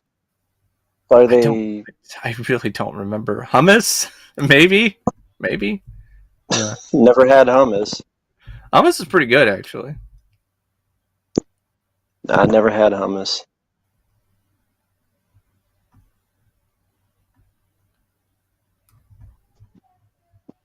Heathers or Mean Girls? Heathers. Heather's, but I don't know if I ever saw Mean Girls. If I did, I don't remember it, so I guess I'll pick Heather's. I love it. It's a Jada. I'm in the Middle East right now, and I don't even know. Right? They're like a chat. Yeah, stuffed grape leaves. That's something like that. Yeah, sure. Mm. No, I haven't had that either. There we go. It's like typical Middle Eastern dishes would be kebabs, shawarma, or shamar. Oh, however you say that. From Avengers. I bet there's like a ton of like Shawarma? shawarma restaurants that were swarmed after that movie. Hummus, I've never pita, Hyros or Heroes. Is that how you say it? never had any of those. Never had a hero? All right. No. I mean, unless Subway counts. That's a different kind of hero sandwich. Yeah. It's just Subway. Rusty, I would say Heathers is worth it. I think it's a classic. It's hilarious. It's really well directed. It's the kind of film that you definitely don't see nowadays. I mean, they tried to do it again with that show that most of the fan base hated. I remember when I talked about that, like I just had a majority of Heathers fans who were like, "Yeah, fuck that show. I'm never watching it." Yeah, how long did that show last? I don't even last a full season if I remember correctly.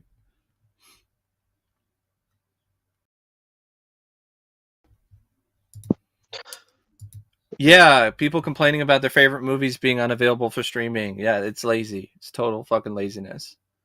Like if you like something enough, you have the money, you have the space, you have the ability, get the physical copy and get a Blu-ray or 4K player. Like just stop.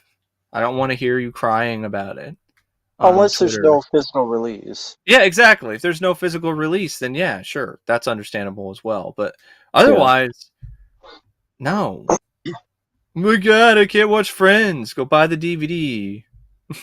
Or the people who still to this day get on my case for not uploading episodes of Tales from the Dark Side. Go and buy the goddamn DVD.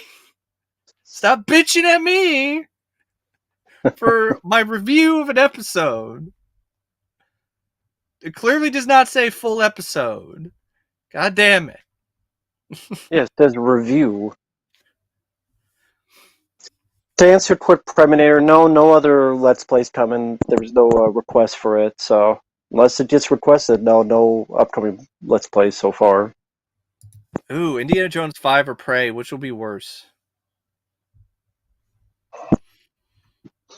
I think Prey will be worse, but Part 5 will be more disappointing. Yeah. Because I don't need to see an 80-year-old Indiana Jones. I don't know why you would want to see an 80-year-old Indiana Jones. What makes that enticing? And this is coming from someone that likes all four of them. Do a video game Yeah. with technology, an animated film. Yeah. Do an animated film.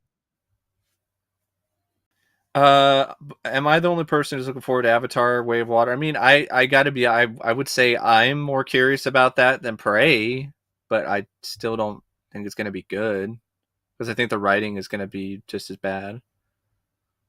I don't That's look the forward key to with that either. film. It's the writing. Is the story and good? Are the characters good? That's the key there. Um, hey, it's fine, Orc. If you don't have the money, no big deal. I don't mind fountain drinks. Of course, I like Mellow Yellow, Mountain Dew. Unless you're talking about drinks that are specifically from a fountain. I don't know of many that are.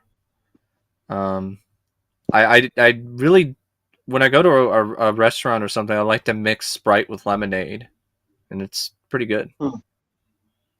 Hmm. Chaz, he says, do you think the Creepshow TV show is a worthy successor? I definitely feel it was a more worthy successor than other anthology shows have tried to be since like Masters of Horror. I definitely agree with that. And what's interesting is, well, this is a different kind of anthology show because I mentioned Tales from the Dark Side. Tales from the Dark Side was supposed to be Creepshow the series, Mm-hmm. but the Romero and people who were involved with the show, they couldn't get the rights from Laurel. Like they couldn't get, or they just could not get the rights to Creepshow for whatever reason. Maybe from the studio, Warner Brothers. I don't know, but they couldn't get the rights, so they wound up calling it Tales from the Dark Side. And I remember hearing something about a Tales from the Dark Side reboot on the CW.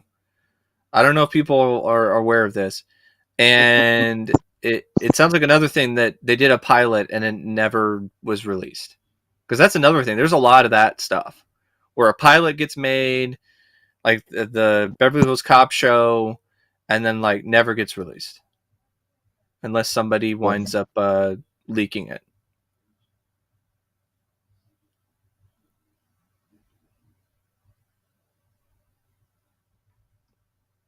Uh, Indiana Jones 5 will probably have Indy be divorced and separated at the start. Please, no, we don't need that. No. That was a good way to send off the franchise, to have Indy and Marion get married. Don't ruin that. Rusty, yeah, I've seen Freddy's Nightmares. I haven't seen the whole series, but I've seen a handful of episodes. It's not one of my favorite anthology shows. Freddy's puns can be pretty lame. Prepare yourself. You think the Crypt Keeper's puns are bad? Just wait. Just wait till you hear Freddy's puns and Freddy's Nightmares. For the time, it got away with a lot, which was pretty groundbreaking, especially in terms of like getting around the censors. It helped that it was a syndicated show. Um, some episodes are decent, have some good writing. There's a lot of early performances by somewhat well-known stars. I think Brad Pitt is in one of them. You've got Lori Petty is in one. The pilot episode, which is in a lot of ways a prequel to Nightmare on Elm Street, that one's really good. That was directed by Toby Hooper. Yeah, no super chat. All right. Wow. Thank you. Gotta find it here. Oh, from Orc. So you and Matt can both buy a soda at McDonald's. Thank you. Much appreciated. Um, To answer Diablo, I don't know anything about the third Mortal Kombat anime. I don't know who the hell Tenchi is. So I don't know who the hell that is. Who the hell is Tenchi in Mortal Kombat? Who the hell is that? I'm not aware of Kenshi either. Rusty, it's probably not available in the UK because of like maybe there's a different distribution deal or something. I don't know if you have access to Tubi in the UK. It is on Tubi. And that's interesting because the only actual official DVD release of the show was in the UK. The intent was for Warner Brothers UK to release the whole show, but the sales of the first DVD were so low that they decided to scrap it. It's a show that's definitely not for everyone. Like I don't like the idea of like every episode being like 40 something minutes and like each story connecting to one another. Like it's an ambitious concept, but it gets to the point where they quickly write themselves into a corner with some of these episodes. Mm-hmm. Have you seen any Freddy's Nightmares, Matt? The first one, the Toby Hooper one, which I didn't mind. But the others, I mean, it's like it's Freddy's kind of forced in there just to have a show to pop up. Just there are some other Freddy episodes that are specifically dealing with Freddy. I would say those are probably the stronger episodes of the series. Give or take like a handful of ones that don't have Freddy in them. Mm-hmm. Yeah, Dark Cloud, Perversions of Science. Yeah, I actually have that the first volume of that on DVD. It's a Japanese release. It's incredibly rare and hard to find. It's not streaming anywhere, and the only copies that are on YouTube are VHS rips from way back in the day.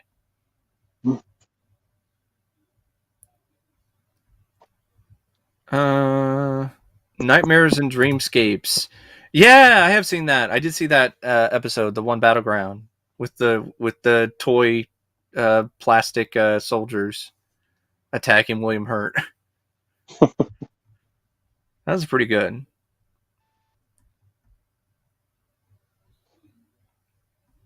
Jordan Peele overrated? Yeah, he is kind of overrated. I loved Get Out. I thought it was great. Us, not a fan. What he did with the Twilight Zone was pretty lame from what I remember reading. I still haven't seen it, but it sounds lame. It sounds like a lot of it is just trying to be overly political and like way more political than the show ever was, even though it was at times a political show. What are your thoughts on Jordan Peele, Matt? I like Get Out. That's pretty much all I've liked so far. Nope. I mean, from what I've heard about Nope, it's pretty straightforward, I think. And it's not like so message heavy. Maybe I'm wrong and I heard wrong, but if it's less message heavy and just a straightforward story, maybe I wouldn't mind it. I don't know. Yeah. Maybe it might not be that bad. I would love to see Jordan Peele return to form. I really would. So I'll give it a shot someday. Thanks again, Gabbo. He mentions Kenshi's a character from the later MK games, and as someone else mentioned, like he's like blind or something like that. I think. Why the hell would that? Of all the like more famous Mortal Kombat characters, like you can't have a Sub-Zero movie. You can't have a, I don't know. Try to think of. Well, I think the next one, Snowblind, has Sub-Zero in it. Which one? The next one, Snowblind. That's the next Mortal Kombat animated movie. It's called Snowblind. I've never heard of Snowblind. Okay. Yeah, that's what it's called. It's coming out, I guess, later this year. It's a weird name, Snowblind. I know. I thought it was a weird name too. I'm just thinking of the Styx song. Cause you're snowblind, can't live without you. Probably get copyrighted. Cause that's how things are on YouTube. So someone mentioned snowblind. Someone mentioned Nope is not message heavy. Good. That's a good.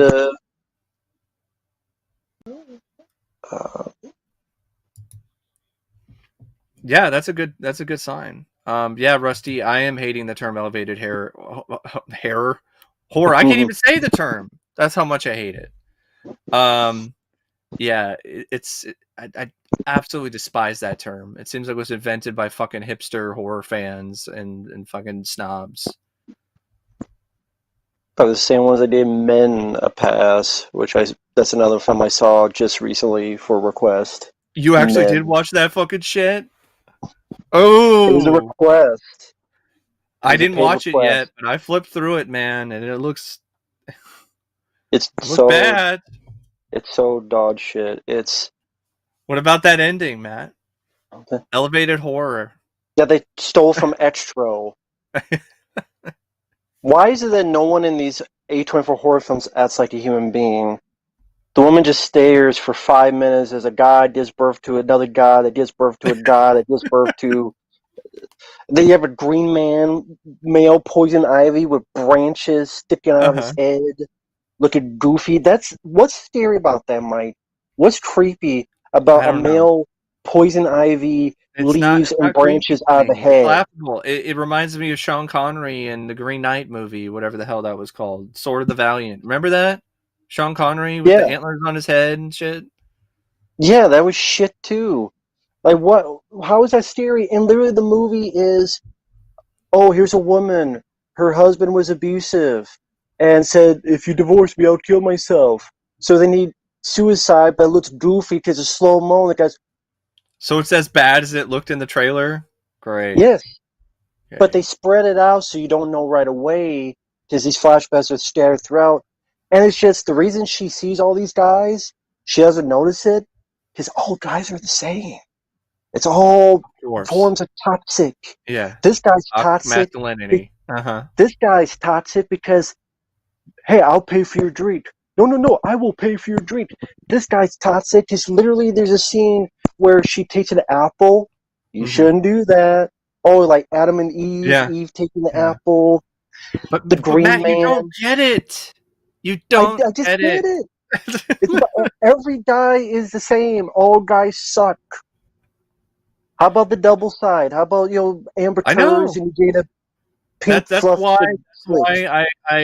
I felt the film promising young women. A woman didn't live up to its full potential because it's the same shit. Like all guys are suck. Every guy is an asshole, except for maybe like a couple people, but they're not main characters. Got another donation here from Gabo. Thanks again, man. It's pretty apparent that MK is to me what RoboCop is to Mike, and TMNT and Rambo are to Matt. Yeah, and at least you have a couple. From what I've heard, at least decent animated films. At least you got that.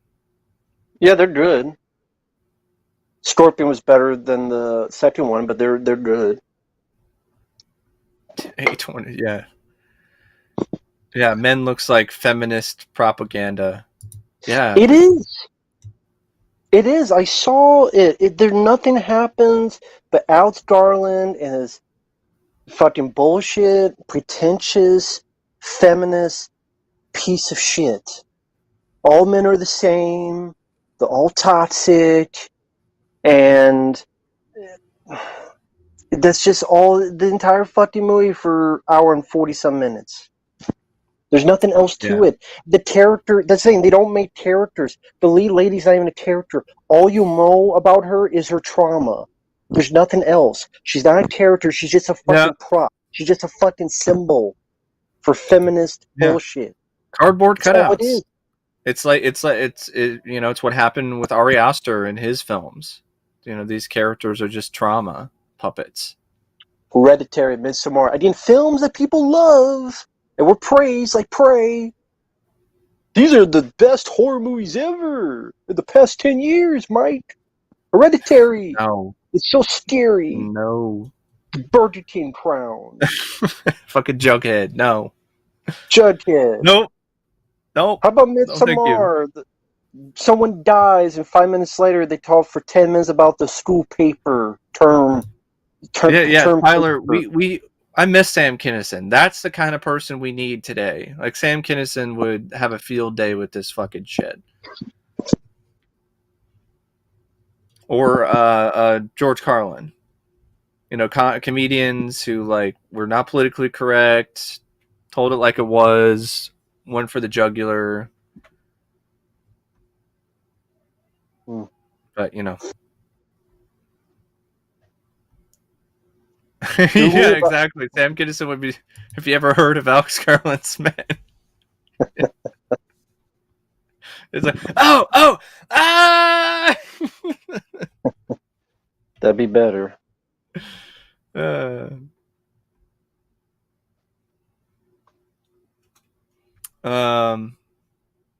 Question for Mike.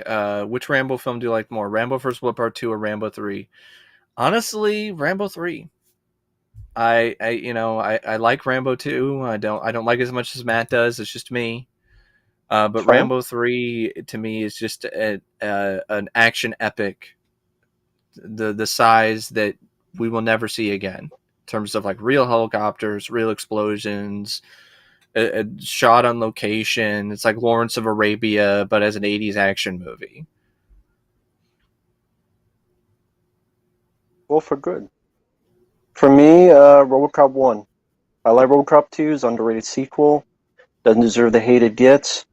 But RoboCop 1 is definitely a Yeah. classic. And a classic 80s film. A classic in its own right. The action, the messages. That's not fucking men type of Mm-hmm. blunt. It's actually smart and clever with its Yes. satire, unlike movies today. Yeah, I see a lot of And these movies get credit too, and all this praise for their satire, and I'm like, they're not subtle with it, and they don't do as good of a job as something like RoboCop. So I'm like, they're what do not. you mean? RoboCop's actually entertaining as well. Yeah, These films are not entertaining. no. I don't see what's entertaining about a guy called the Green Man with branches on his fucking head. Like trying to remake The Guardian and doing shitty.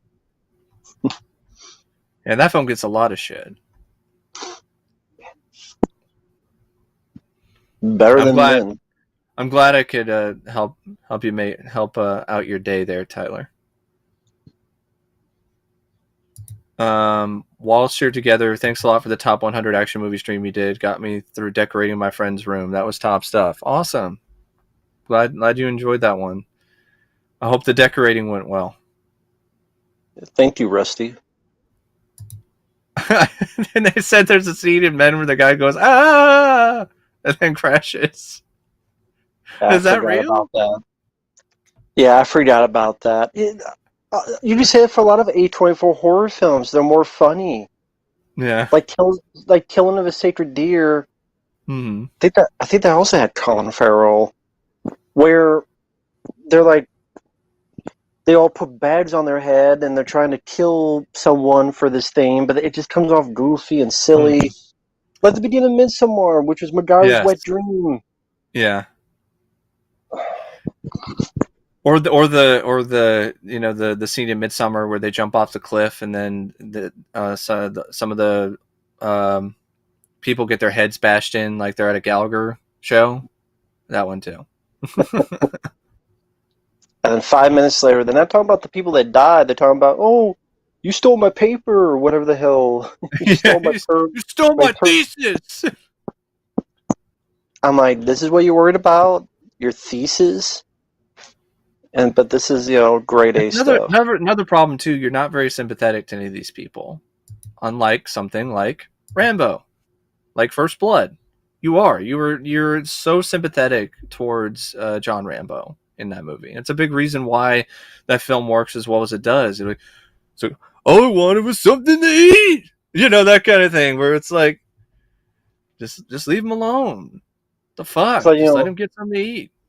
it was like that guy earlier saying action stars are not good actors. First Blood shows Stallone's a good Mm-hmm. actor. Speech at Yeah. the end alone. Mm-hmm. You got another super chat. No, thank you. Thank you, Bobby. Power Rangers 2017 versus Pacific Rim Uprising. I haven't seen Pacific Rim Uprising. I did see Power Rangers 2017. I wasn't really a big fan of it. I would like to give it another shot, though. But I remember being kind of dull and took itself a little too seriously, considering that it's Power Rangers. I think I liked Also, it more than you. yeah. Yeah. But then again, I also grew up with Power Rangers. I think more than you did, so that might be That's part of true. it. I don't know squat about Power Rangers. But yeah, I hated how they handled Goldar, and then just the designs. I was like, "What is this, Guyver?" There's ripping off the Guyver. Like, it just made me want to watch a Guyver movie with a big budget. Why haven't we done that? I want to see a big budget Guyver movie. Just Guyver's not mainstream enough. Sounds like something they might do on Netflix, though. They're like digging deep for all these anime shows to do in live action. Although maybe I shouldn't want that because it probably would suck ass. Like a lot, I've like I've what I've heard of Cowboy Bebop. I've seen both of those. I didn't mind either one. Pacific Rim Uprising, I'd probably say I liked it more than the first, but that's only because I thought John Boyega was much better than Mm-hmm. Charlie Hunnam. I'd probably say I like Power Rangers 2017 a bit more. This is a good question from DJ. First action film you saw that got you into action films? I Um, can't remember the first. I would like to say it might actually be Die Hard, because I do remember Die Hard being one of the first R-rated action films my parents let me watch. Although it might be Speed, though. Now that I think about it, I think I saw Speed before I saw Die Hard, so I think it was Speed. Mm. And that's a pretty good start. Yeah, I can't remember the first one I saw. What was one of the first that you remember? Aliens. That's probably one of the earliest memories. Would be Yeah, Aliens. yeah, True Lies. Tyler, that was another one for me.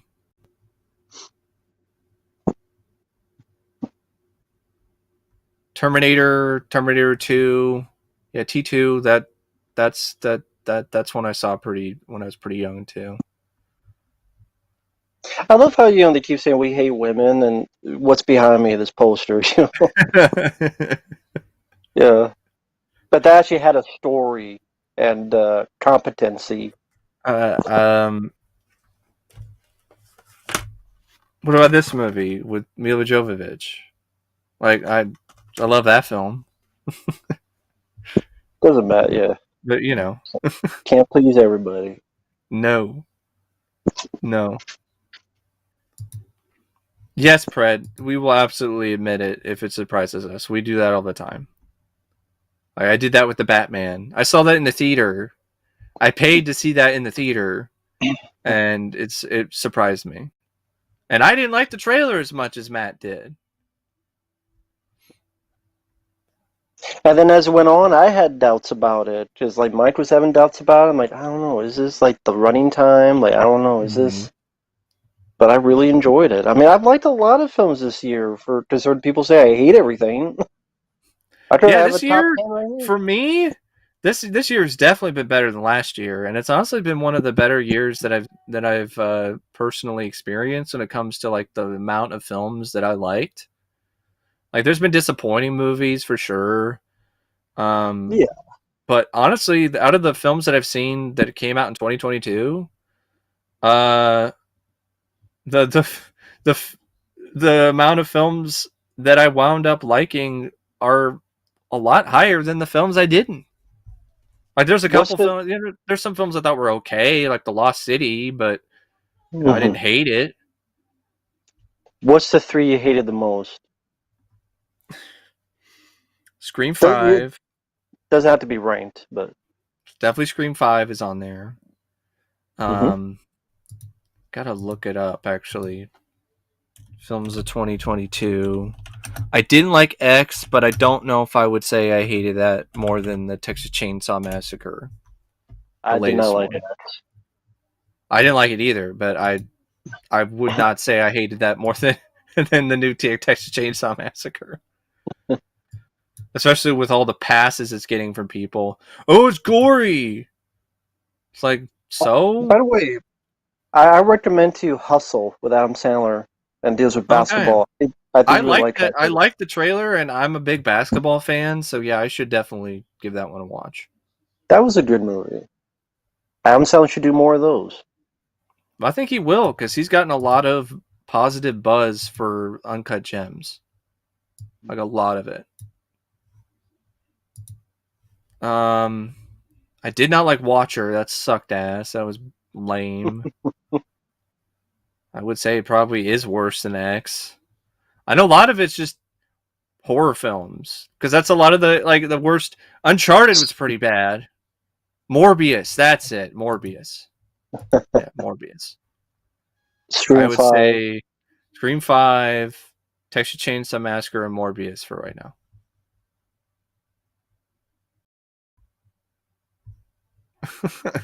It made more $1 billion. That is such a. The memes with that movie are going to be more memorable than the film itself. No, my opinion of Halloween Kills hasn't changed yet. Like maybe it might if I watch it again. I don't know, but I haven't seen it again. No, I still think it was okay. Didn't see Morbius. I don't think you like it. I think you'd probably give it maybe more credit than me, but or find it to be not as disastrously bad. I But doubt that. I mean, maybe Universal compared to Studios, seeing Men, yeah. after watching that. Universal Studios, yeah, they had a Terminator 2 3D show. I went to it. It was pretty cool. Even like when you're waiting in line, they would have like people who were dressed up like Cyberdyne people who would act like this is a good way to describe it. They would act like cheesy hosts, with like jokes and smiles and stuff, but it's cyber it's a Cyberdyne, it's Skynet. It's like we should this is not something we should be trusting. And then there would be like you would see like big life-size Terminators, like endos, and there were different endos too. Like there's these green ones, and then you have like live actors who would show up on the stage, and then it would interact with the audience a little bit, and then you would have like the film, which had all the cast. Like it had Schwarzenegger and Edward Furlong and Linda Hamilton, if I remember correctly. Yeah, Linda Hamilton was in it. Robert Patrick. Not as Snoke has an interesting comment. Let me see here. But yeah, T2-3D Battle in Time. That was a fun ride. I miss it. That film, the short film, is probably the best Terminator sequel after T2. By the way, that's another quick thing someone mentioned. People say, "Oh, you pray no matter what, you give a hard time." I just played Alien Isolation that had Amanda Ripley, a female character, and I thought that game rocked. Mm-hmm. And to me, it's the real Alien 3, and it starred a female character. So like, I'm one of the few people. Like I really like the film Salt. I think that's another film that Matt and I kind of disagree on. I really enjoyed that. I actually paid to see that in the theater. Yeah, not because of Jolie, but I mean, the plot didn't interest me. Yeah, and that's fine. I like that film quite a bit. So that's got a female lead in it. But yeah, Night of Snoke. Can you and Matt rant on people who like to give me a hard time for wanting action in films, calling us dumb, whether it be humans, superhumans, creatures, basically? Wow. Yeah, whoever is doing that is dumb. Though they are the dumb ones. I mean, really? You want action in an action movie? What? I thought it was called... Oh, it's called an action movie. So let's have a bunch of people talk. I guess action of your mouth. But is that what a lot of people call action? You want action in an action movie? How dare you? It'd be like, you want horror? You want horror in a horror film? Yeah, I love horrors. Like that. That's how. That's how I'd respond to like people who give me crap for not liking Midsummer or Hereditary. Yeah, I want horror. I want actual, legitimate horror in a horror movie. I don't want it to just be horror. I want cheap horrors. I want expensive horrors. Do you want hose? Yeah. Do you want hose and statues, Matt?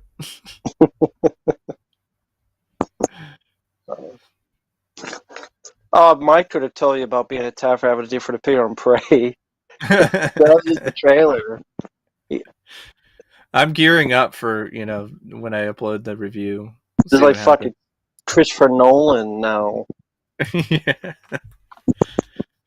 Yeah, DJ, actually I have seen those videos. Those are kind of fun. Snack Wars videos where celebrities try different snacks. The one with Arnold and Linda Hamilton is nuts. I don't know if Arnold was drunk or something, or Linda just brings out the weirdest stuff in him. But that video is something that is a crazy ass video.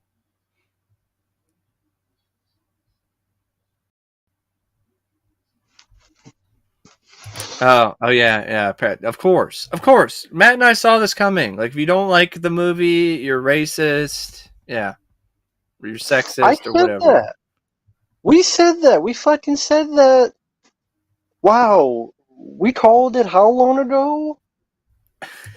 Sorry, elevated horse.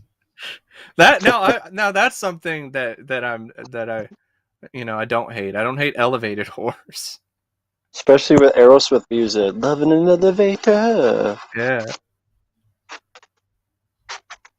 Oh yeah, Monoval. I mean, that happens to everybody. I'm Yeah. sure you were, Yeah. because people get butthurt easily Yeah, I for a remember different that opinion. monocle. And there were a bunch of people that kind of ganged up on some people. That's another reason why I wound up deleting the video. I just didn't want people to just keep getting ganged up on by these Makes dipshits. sense.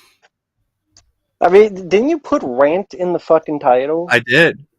I mean, what did you think it was? I thought it was fucking tea time or something. I don't know. They thought it was a hand job central.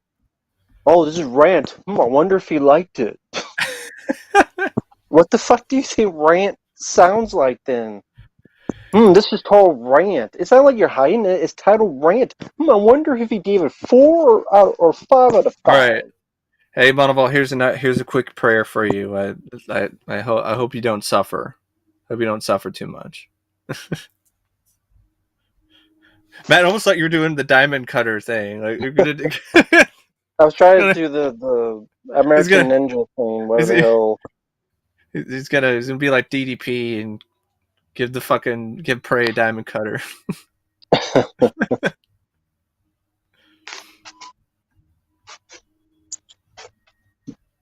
The thing with Prey, nothing about that looked interesting to me. I don't care about the idea. I don't care about the story. I don't care about the way it looks.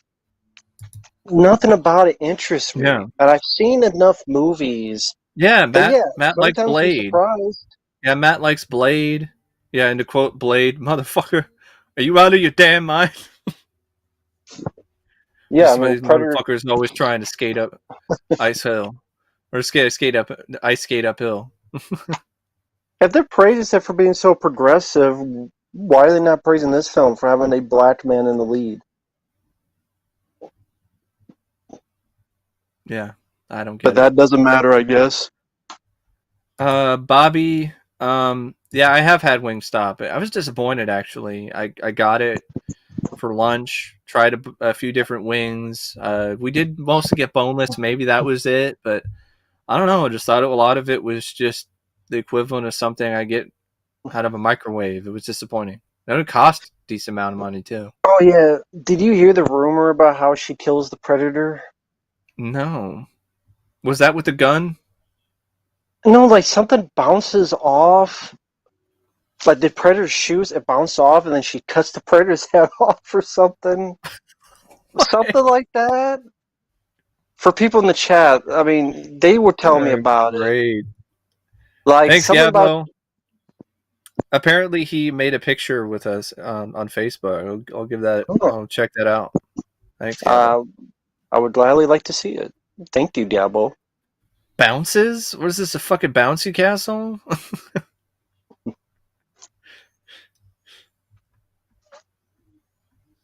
Yeah, what was for people in the chat? Yeah, that's a great point, Thomas. Yeah, both the original Predator movies have a diverse cast. They do. I mean, Predator, you got Sonny Landham, you've got Carl Weathers, Bill Duke, Elpidia Carrillo. Yeah. Uh-huh. And then in the second film, you got Danny Glover, you got Maria Conchita Alonso, Bill Paxton, Ruben Blades. Ruben Blades.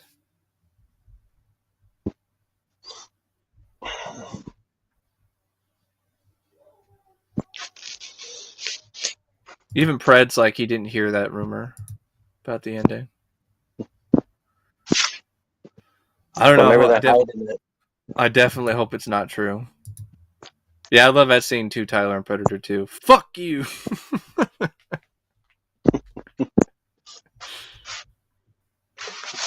And that's another guy, like Morton Downey Jr., like that guy, and he would be canceled in like 5 seconds in today's day and age. No, most definitely.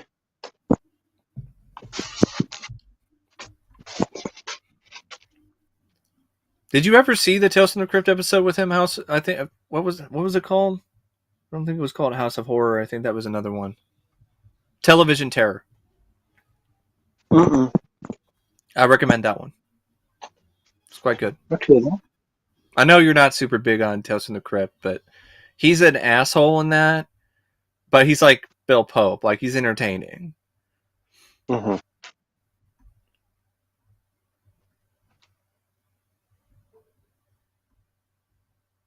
Huh.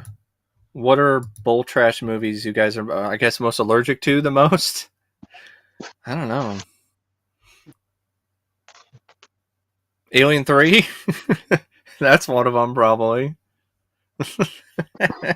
Yeah, that's definitely one. Robocock, Ballbusters.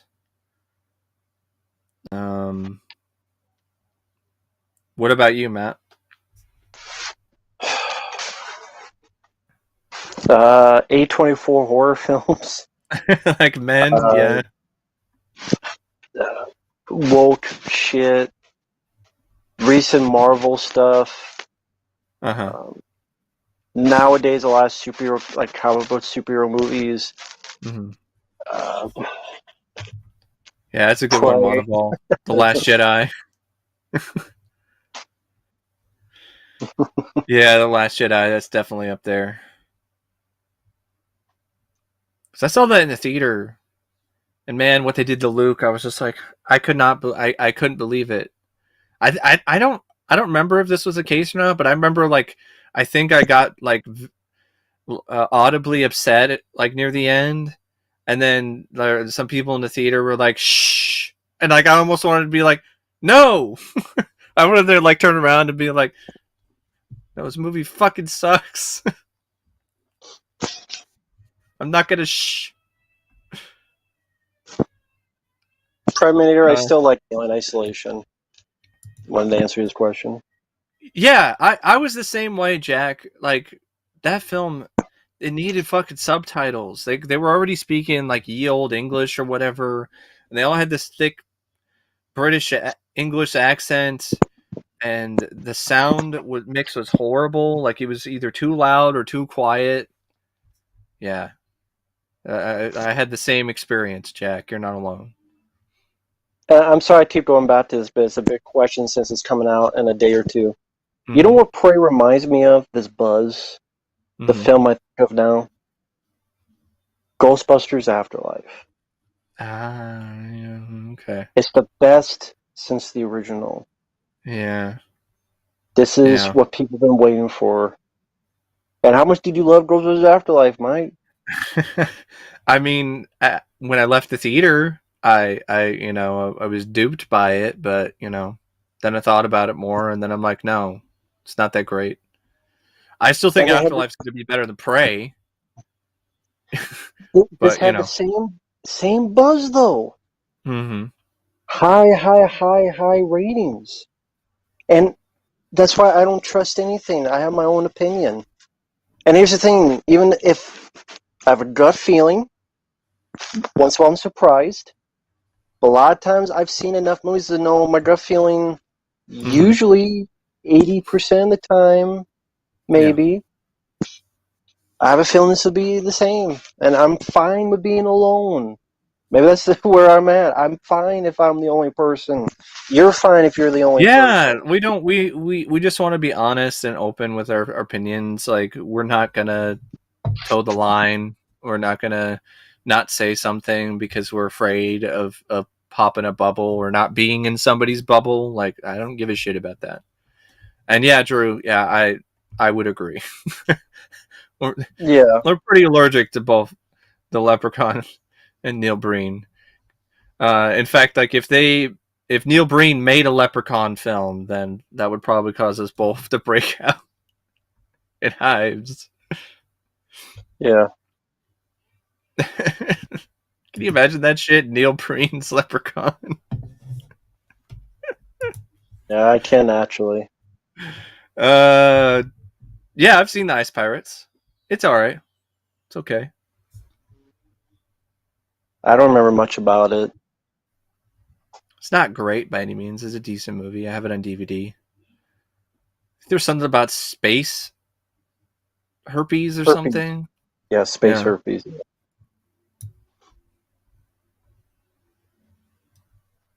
Yeah, Alfonso, like we talked about Batgirl getting canceled, early in the stream. We both think the film probably would have sucked, but we don't understand the decision to cancel it instead of releasing it. When so many worse films have been released. Mm-hmm. Again, like Catwoman got released, and Steel with Shaquille O'Neal got released. And might mention, if it is a test write-off, then it will never get released because you can't do it. You're not allowed. Nope. Like probably what happened with the Alien vs. Predator anime that Fox made, and then Fox got bought, and then they probably with some test write-off, they're like, yeah, Extreme Ops. That was pretty awful. That movie sucks yellow snow.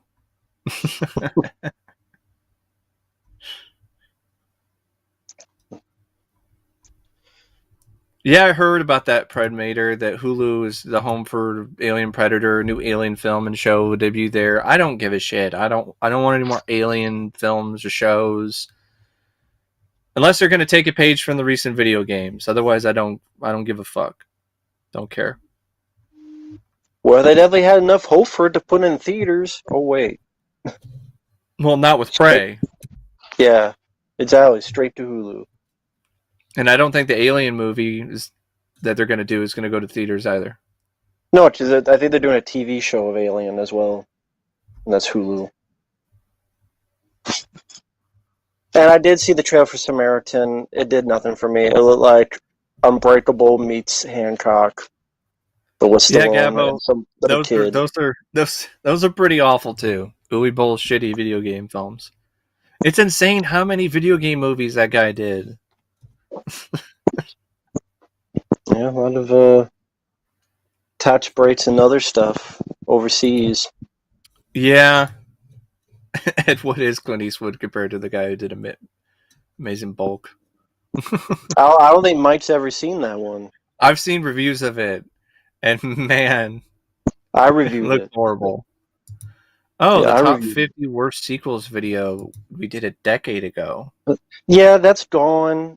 It got tad, and then it was so outdated because we were talking about like Lethal Weapon 4, which is very harmless. It was very outdated. Like that list would be very different compared to how many sequels have come out since then. Yeah. Maybe we should do another updated list one of these days. Yeah, I mean it'd be tough. I mean, yeah, there's so much more. Yeah, I'm telling you, Matt. Like, I don't know if I'm totally correct on this, but it just seems like there are more movies made in a year for a theatrical release, let alone all the streaming stuff, than there was back in the 80s or 90s or even like the early 2000s. Well, yeah, because it's quantity over quality. They need product, as much product as possible. It doesn't matter if it's good or not. They need quantity to justify their prices and justify you buying their service specifically. Because if you have a lot of content, it seems like you're getting a good deal. Doesn't matter if it's good. I will say this about the guy who did the guy at Warner Brothers Discovery, Zaslav. He did say something about how he wants to focus on quality over quantity. Now, I don't know if that's him just bullshitting, but if he's honestly focusing on that, that is a good start. That's a good place to start things. Yeah. I mean, if he canceled Batgirl and somehow that money somehow gets into his hands to make a quote quality movie, okay. I mean, we'll see Mm-hmm. if it's done. Rings of Power. Oh yeah, the $1 billion Amazon show that already has a bunch of Lord of the Rings fans already up in arms about it before it's even debuted one episode. I don't know much about it because I never got into I Lord of the have Rings. I'm friends with folks who were into Lord of the Rings, and they are not looking forward to this show. So Like what's the the majority deal? of the friends that I've contacted that have talked about this show, it's fan fiction. It's glorified fan fiction bullshit. Like they're not a fan of this revisionist history, this nonsense. They're changing things around, doing whatever. So it's they said they were fans, but they were never fans. Well, they were fans. They're just not a fan of this. They're not No, a I fan meant of the what they're people doing. making it. Yeah, yeah. The That's kind of the what they're people. so they think a lot of the people who were behind this it's just a cash grab kind of thing. They're just trying But that's to what I have meant. the next Game of The Thrones. people the people making it said they were fans, but they're not really fans. Yeah. Well, where have I heard that before? Oh, Kevin Smith. Now he's He-Man season 2. Mm-hmm. Probably won't have He-Man in it anyway. Again, have Kevin Smith cry some more after your shitty looking Clerks 3. And people have been giving me crap about that. Oh, you haven't seen Yeah. Clerks yet. It looks like dog shit. I think Name it one looks laugh. I think it looks bad too. I didn't laugh once in the entire trailer. Looks like Uh garbage. like one of the big jokes at the end is them smoking a big joint. Like that's one of the oldest gags ever when it comes to a stoner comedy. Just Uh fucking awful. Tyler, I love National Lampoon's Vacation. Yeah, I definitely know Wally World. Huge fan of that film. One of my favorite comedies. I just like one of the funniest scenes for me is a scene where Chevy Chase doesn't even say anything. He's just doing that dance for that girl when he's like at a picnic with his family, and he's like trying to be sexy with the sandwich, and then Beverly D'Angelo later is like, the dog went on the picnic basket, and then he just spits it out and just freaks out. Like that scene cracks me up. That's hilarious. Of course, Yeah, it's a good. his speech about we're gonna go to Wally World.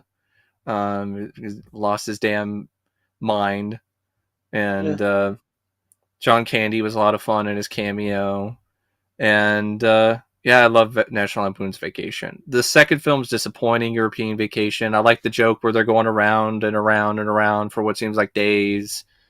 There's a few other gags here and there that are all right, but very disappointing. You can tell that it was a lot more tame in terms of its comedy and its edge.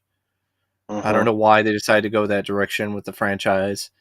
Then Christmas Vacation, which I really enjoy. Watch it like every Christmas. Love that movie. And Vegas Vacation is watchable. Like it's okay. It's a time waster for me. Mm-hmm. And the remake, not a fan. Or the reboot or whatever it was. I initially didn't mind it after like the first watch, but the more times I see it, I just don't like that film. Too much gross out humor, and I just feel bad for some of the people involved that actually are trying. Like I feel bad for Christina Applegate in that film because I don't think she's the problem at all. I think she's definitely trying and doing the best she can with such shit material, literally. Mm-hmm. Helms, I don't even hate in it. Uh, the kids though are all kinds of annoying, and like there's like jokes about like the little brother like trying to choke someone out or so, or like the older brother, somebody choking somebody out with like a paper bag or like a plastic Yeah. bag. I'm like, The younger brother picks on the older brother, yeah, and that's the gag. I'm like, what the fuck? That's not even funny. That's just fucked up. Is this kid a Um, serial killer? Probably. Yeah, Chevy's cameo. it was still wasn't even that great. The cameo with Chevy and Beverly D'Angelo and Chris Hemsworth, and the one joke is that he has a giant dick. Haha.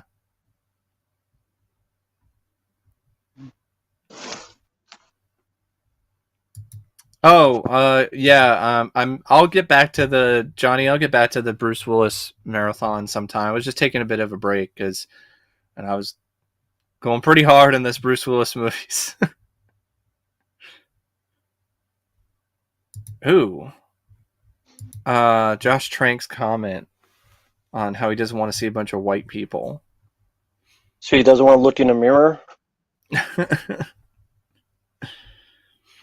On one hand, I do kind of feel for Josh Trank, considering that his film was completely taken away from him with the Fantastic Four film. 20th Century Fox said that they were believing in his vision and so on, and then they didn't like what they saw, so then they took it away from them.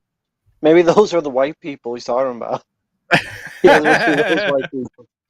That's the white people he's talking about. I don't blame him for that, but at this, though, very tone deaf, very lame, just, you know. Although, I mean, Jordan Peele said the same thing. Yeah. Why are people not going after Jordan Peele? He said, I'm not going to cast any white people in the lead. Why don't people go after Jordan Peele? Yeah, the studio definitely did screw him. They screwed him over. And in a lot of ways, it basically killed his career. Now, I know people are saying that he was a problem and he was a train wreck and it was all this. I don't even know if any of that's actually been verified.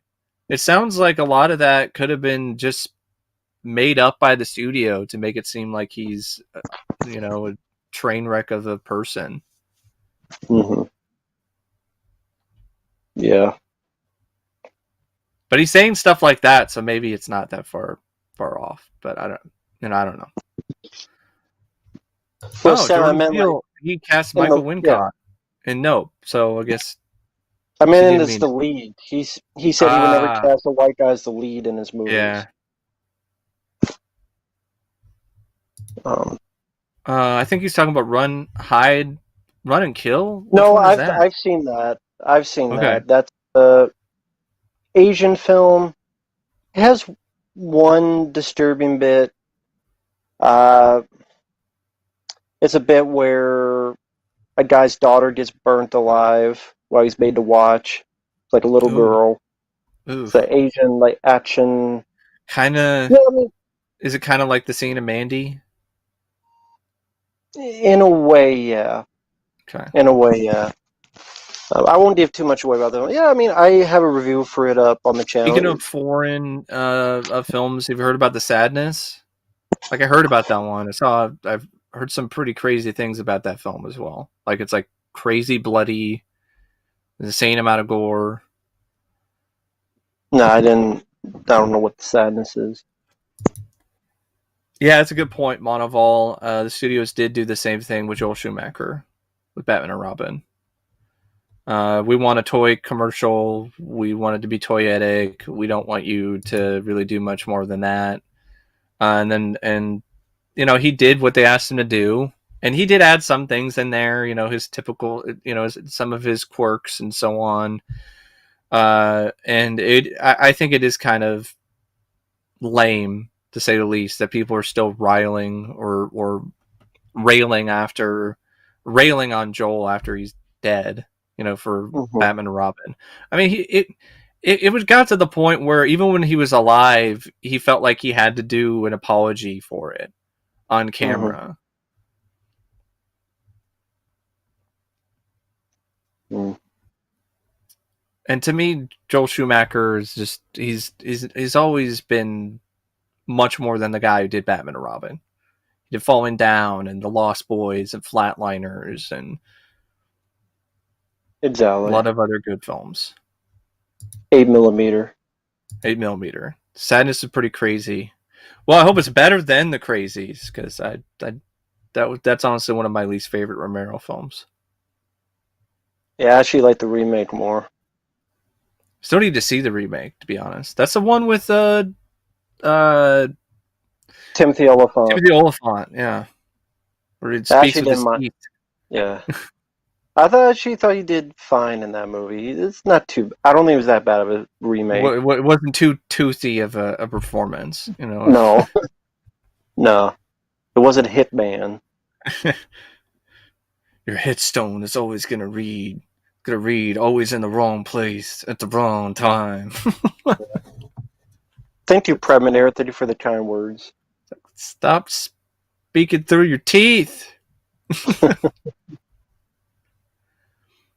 Jay, I think The Thirst is actually uh, a decent sequel to The Lost Boys for what it Yeah, is. the third one. Yeah, yeah, I didn't mind that one. I liked it. I mean, it's fairly respectful to the franchise, to its characters. Had some good practical effects, some creative stuff. Uh, the the tribe, though, is that what it was called? The tribe, the second one, Yeah, the tribe. That which was was. basically just a remake. That even has a Yeah. scene where it's advertising other Warner Brothers movies. Like, hey, do you want to watch the Goonies? It's like, yeah, I do actually. Hmm. I would rather be watching the Goonies instead of Lost Boys: The Tribe.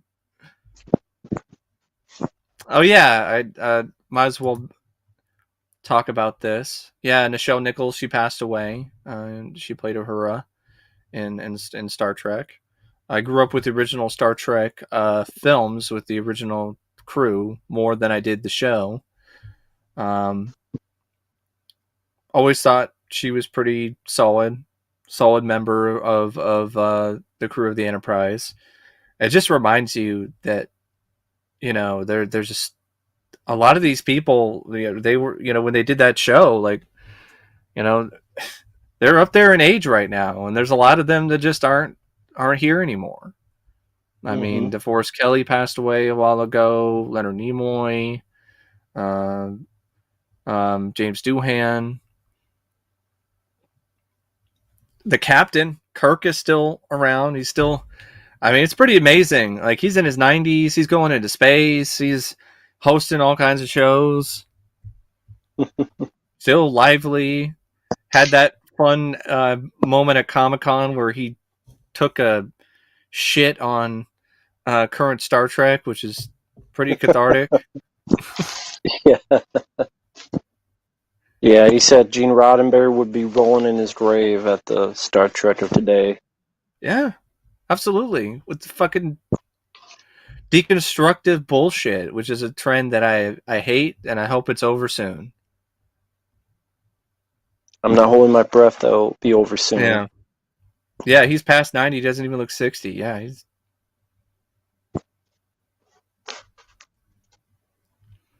Oh, this is a good one.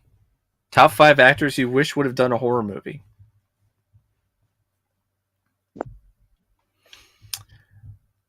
I know Stallone, even though technically ICU is kind of a horror film, I would have loved to have seen him do a legitimate horror movie. Hmm. Yep, I would choose him as well. Jean-Claude Van Damme. Yeah, That would have been cool to see. definitely. Trying to think. I don't because I know Peter Weller's already done a ton of them, and because there's a lot of actors that they've done at least one horror movie. Yeah. So it's kind of it's an interesting question, but it's kind of a hard one because there's just so many actors and a lot of them have done at least one film in that genre. Horror. Well, I mean, technically, Jim Carrey wasn't kind of a horror film in the number 23, but I guess that wasn't what you would call. He was in Once Bitten, but that's more of a comedy. Just like Adam Sandler in Hubie Halloween, which is a comedy. You know I what? If don't it was, know. I would see that movie. Probably, hopefully, be better than Night Hunter. And there's a deep cut. Night Is that Hunter. is that the one with Don the Dragon Wilson? Yeah, one with Don the Dragon Wilson. Jesus. Actors in horror, if it was like a George C. Scott type of Changeling type of one, Gene Hackman. Yeah. If you think about Gene Hackman, I don't know if he actually did a straight up horror. It was like suspense, like a conversation. I don't know if he actually Yes, did it. the suspense or horror. Like horror. Like he did some suspense thrillers. Did he Yeah, he actually did. do a real horror film? Not that I know of. Yeah. Because like there's thrillers like Extreme Measures, The Yeah. Conversation, Absolute Power. Horror, I don't think so. I can't think of any. So That yeah, would have Gene been Hackman would be that would have one. been good.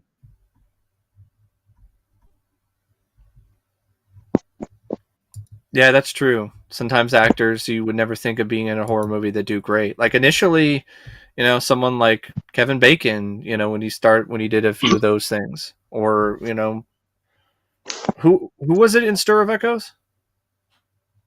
Stir of Echoes is Kevin Bacon. Yeah. Bill Paxton and Frailty, he was really good in that. Of course, Kevin Bacon also did Hollow Man Yeah. and Tremors. Ooh, Jean-Claude Van Damme fighting werewolves. Sign me up. That'd be a good sequel to Dog Soldiers. Yeah, and I think that was kind of the direction they were leaning for Lost Boys, the sequel to Lost Boys: The Thirst. Like if they were going to do another one, it would be them fighting werewolves.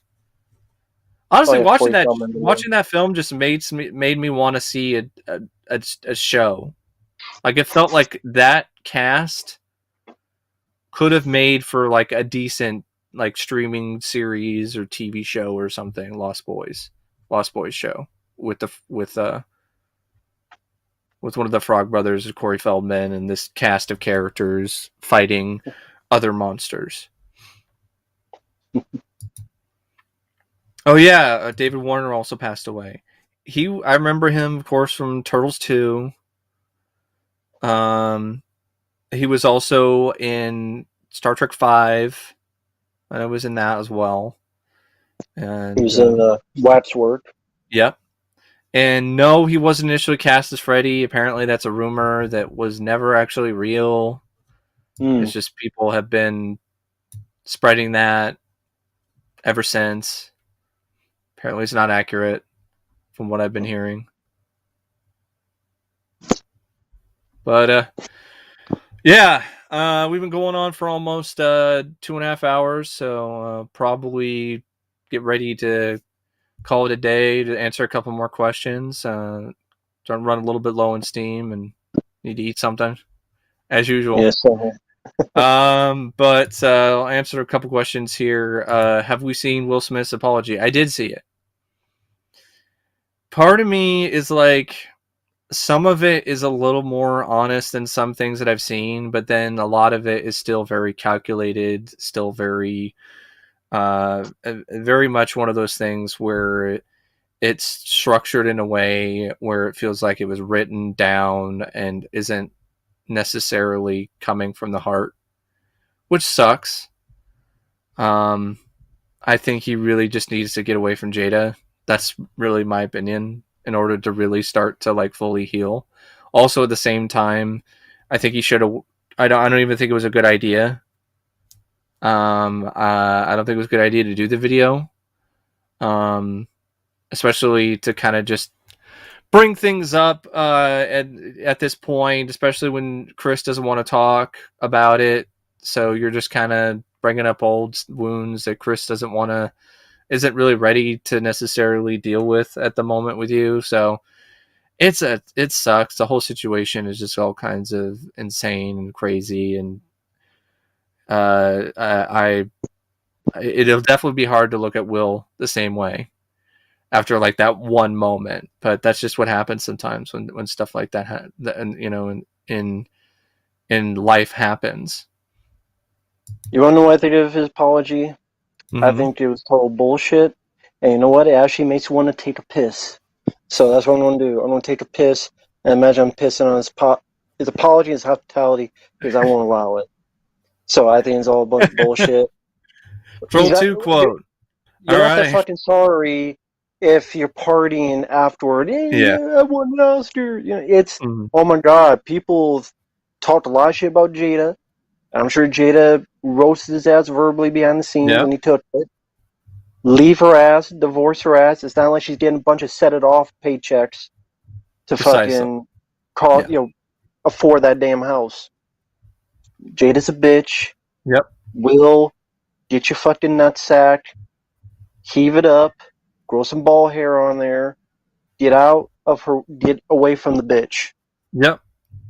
So I'll be right back. You're Later. like, get away from him, you bitch. It's that kind of Exactly. thing. Yeah, I will still support other Will Smith films because I support other people involved in those movies. I'm not going to be like, oh, Men in Black, well, I can't watch those movies anymore because of what Will Smith did. But yeah, that apology was not as sincere as I feel it could have been. It definitely seemed like it came from the YouTube apology school, so to speak. Thank you again, Bobby. Have someone eat cocaine, hammers to the head, for someone to work 24/7, no breaks. That could be a suitable way to get someone to pay their comeuppance. Yeah, absolutely. Uncle Phil would be disappointed. Yeah, I've seen Silent Rage. It's a good one. Good Chuck Norris film. It's almost like that and Hellbound are the closest that Chuck has gotten to being in a horror movie. And he essentially fights Michael Myers if you think about it.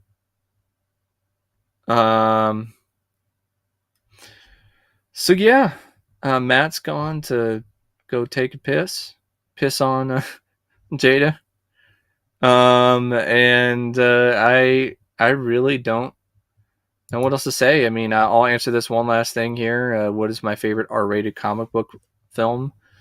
There's a lot of them I enjoy. Punisher with Dolph Lundgren. I like the R-rated version of Daredevil with Ben Affleck. Uh, Watchmen. Big fan of that one. Kick Ass. I would say those are probably some of my favorite R-rated comic book films. Leave Matt. I'll give Matt that question. I'll give him the floor for that question. I think this is a good one for the last question of Fair the stream. R-rated comic book movies. Yep.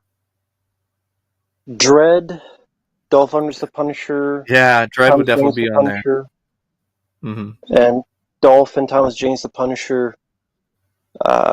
Constantine. Yeah, another one. Another good So one. those are a few that pop up in my head. I like I mentioned Watchmen. I mentioned Kick Ass. I know those are films I like a little bit more than you. Sin City. That's a good one. Joker. I like Joker. Yeah, that's another good one. That's another good R-rated comic book film. And Daredevil, the R-rated cut. Yeah, the director's cut. Yeah, Right. I do like that one. But anyway, that's it for the stream, folks. Once again, a huge thanks goes to my friend Matt for joining me, and thanks for all of you who have joined the stream and chatted with us, and really appreciate all the support, whether it's with a paid donation or otherwise. Just a nice, kind word, or just having fun in the chat. That's been pretty awesome. So anyway, till next time. See you later. See ya. All right.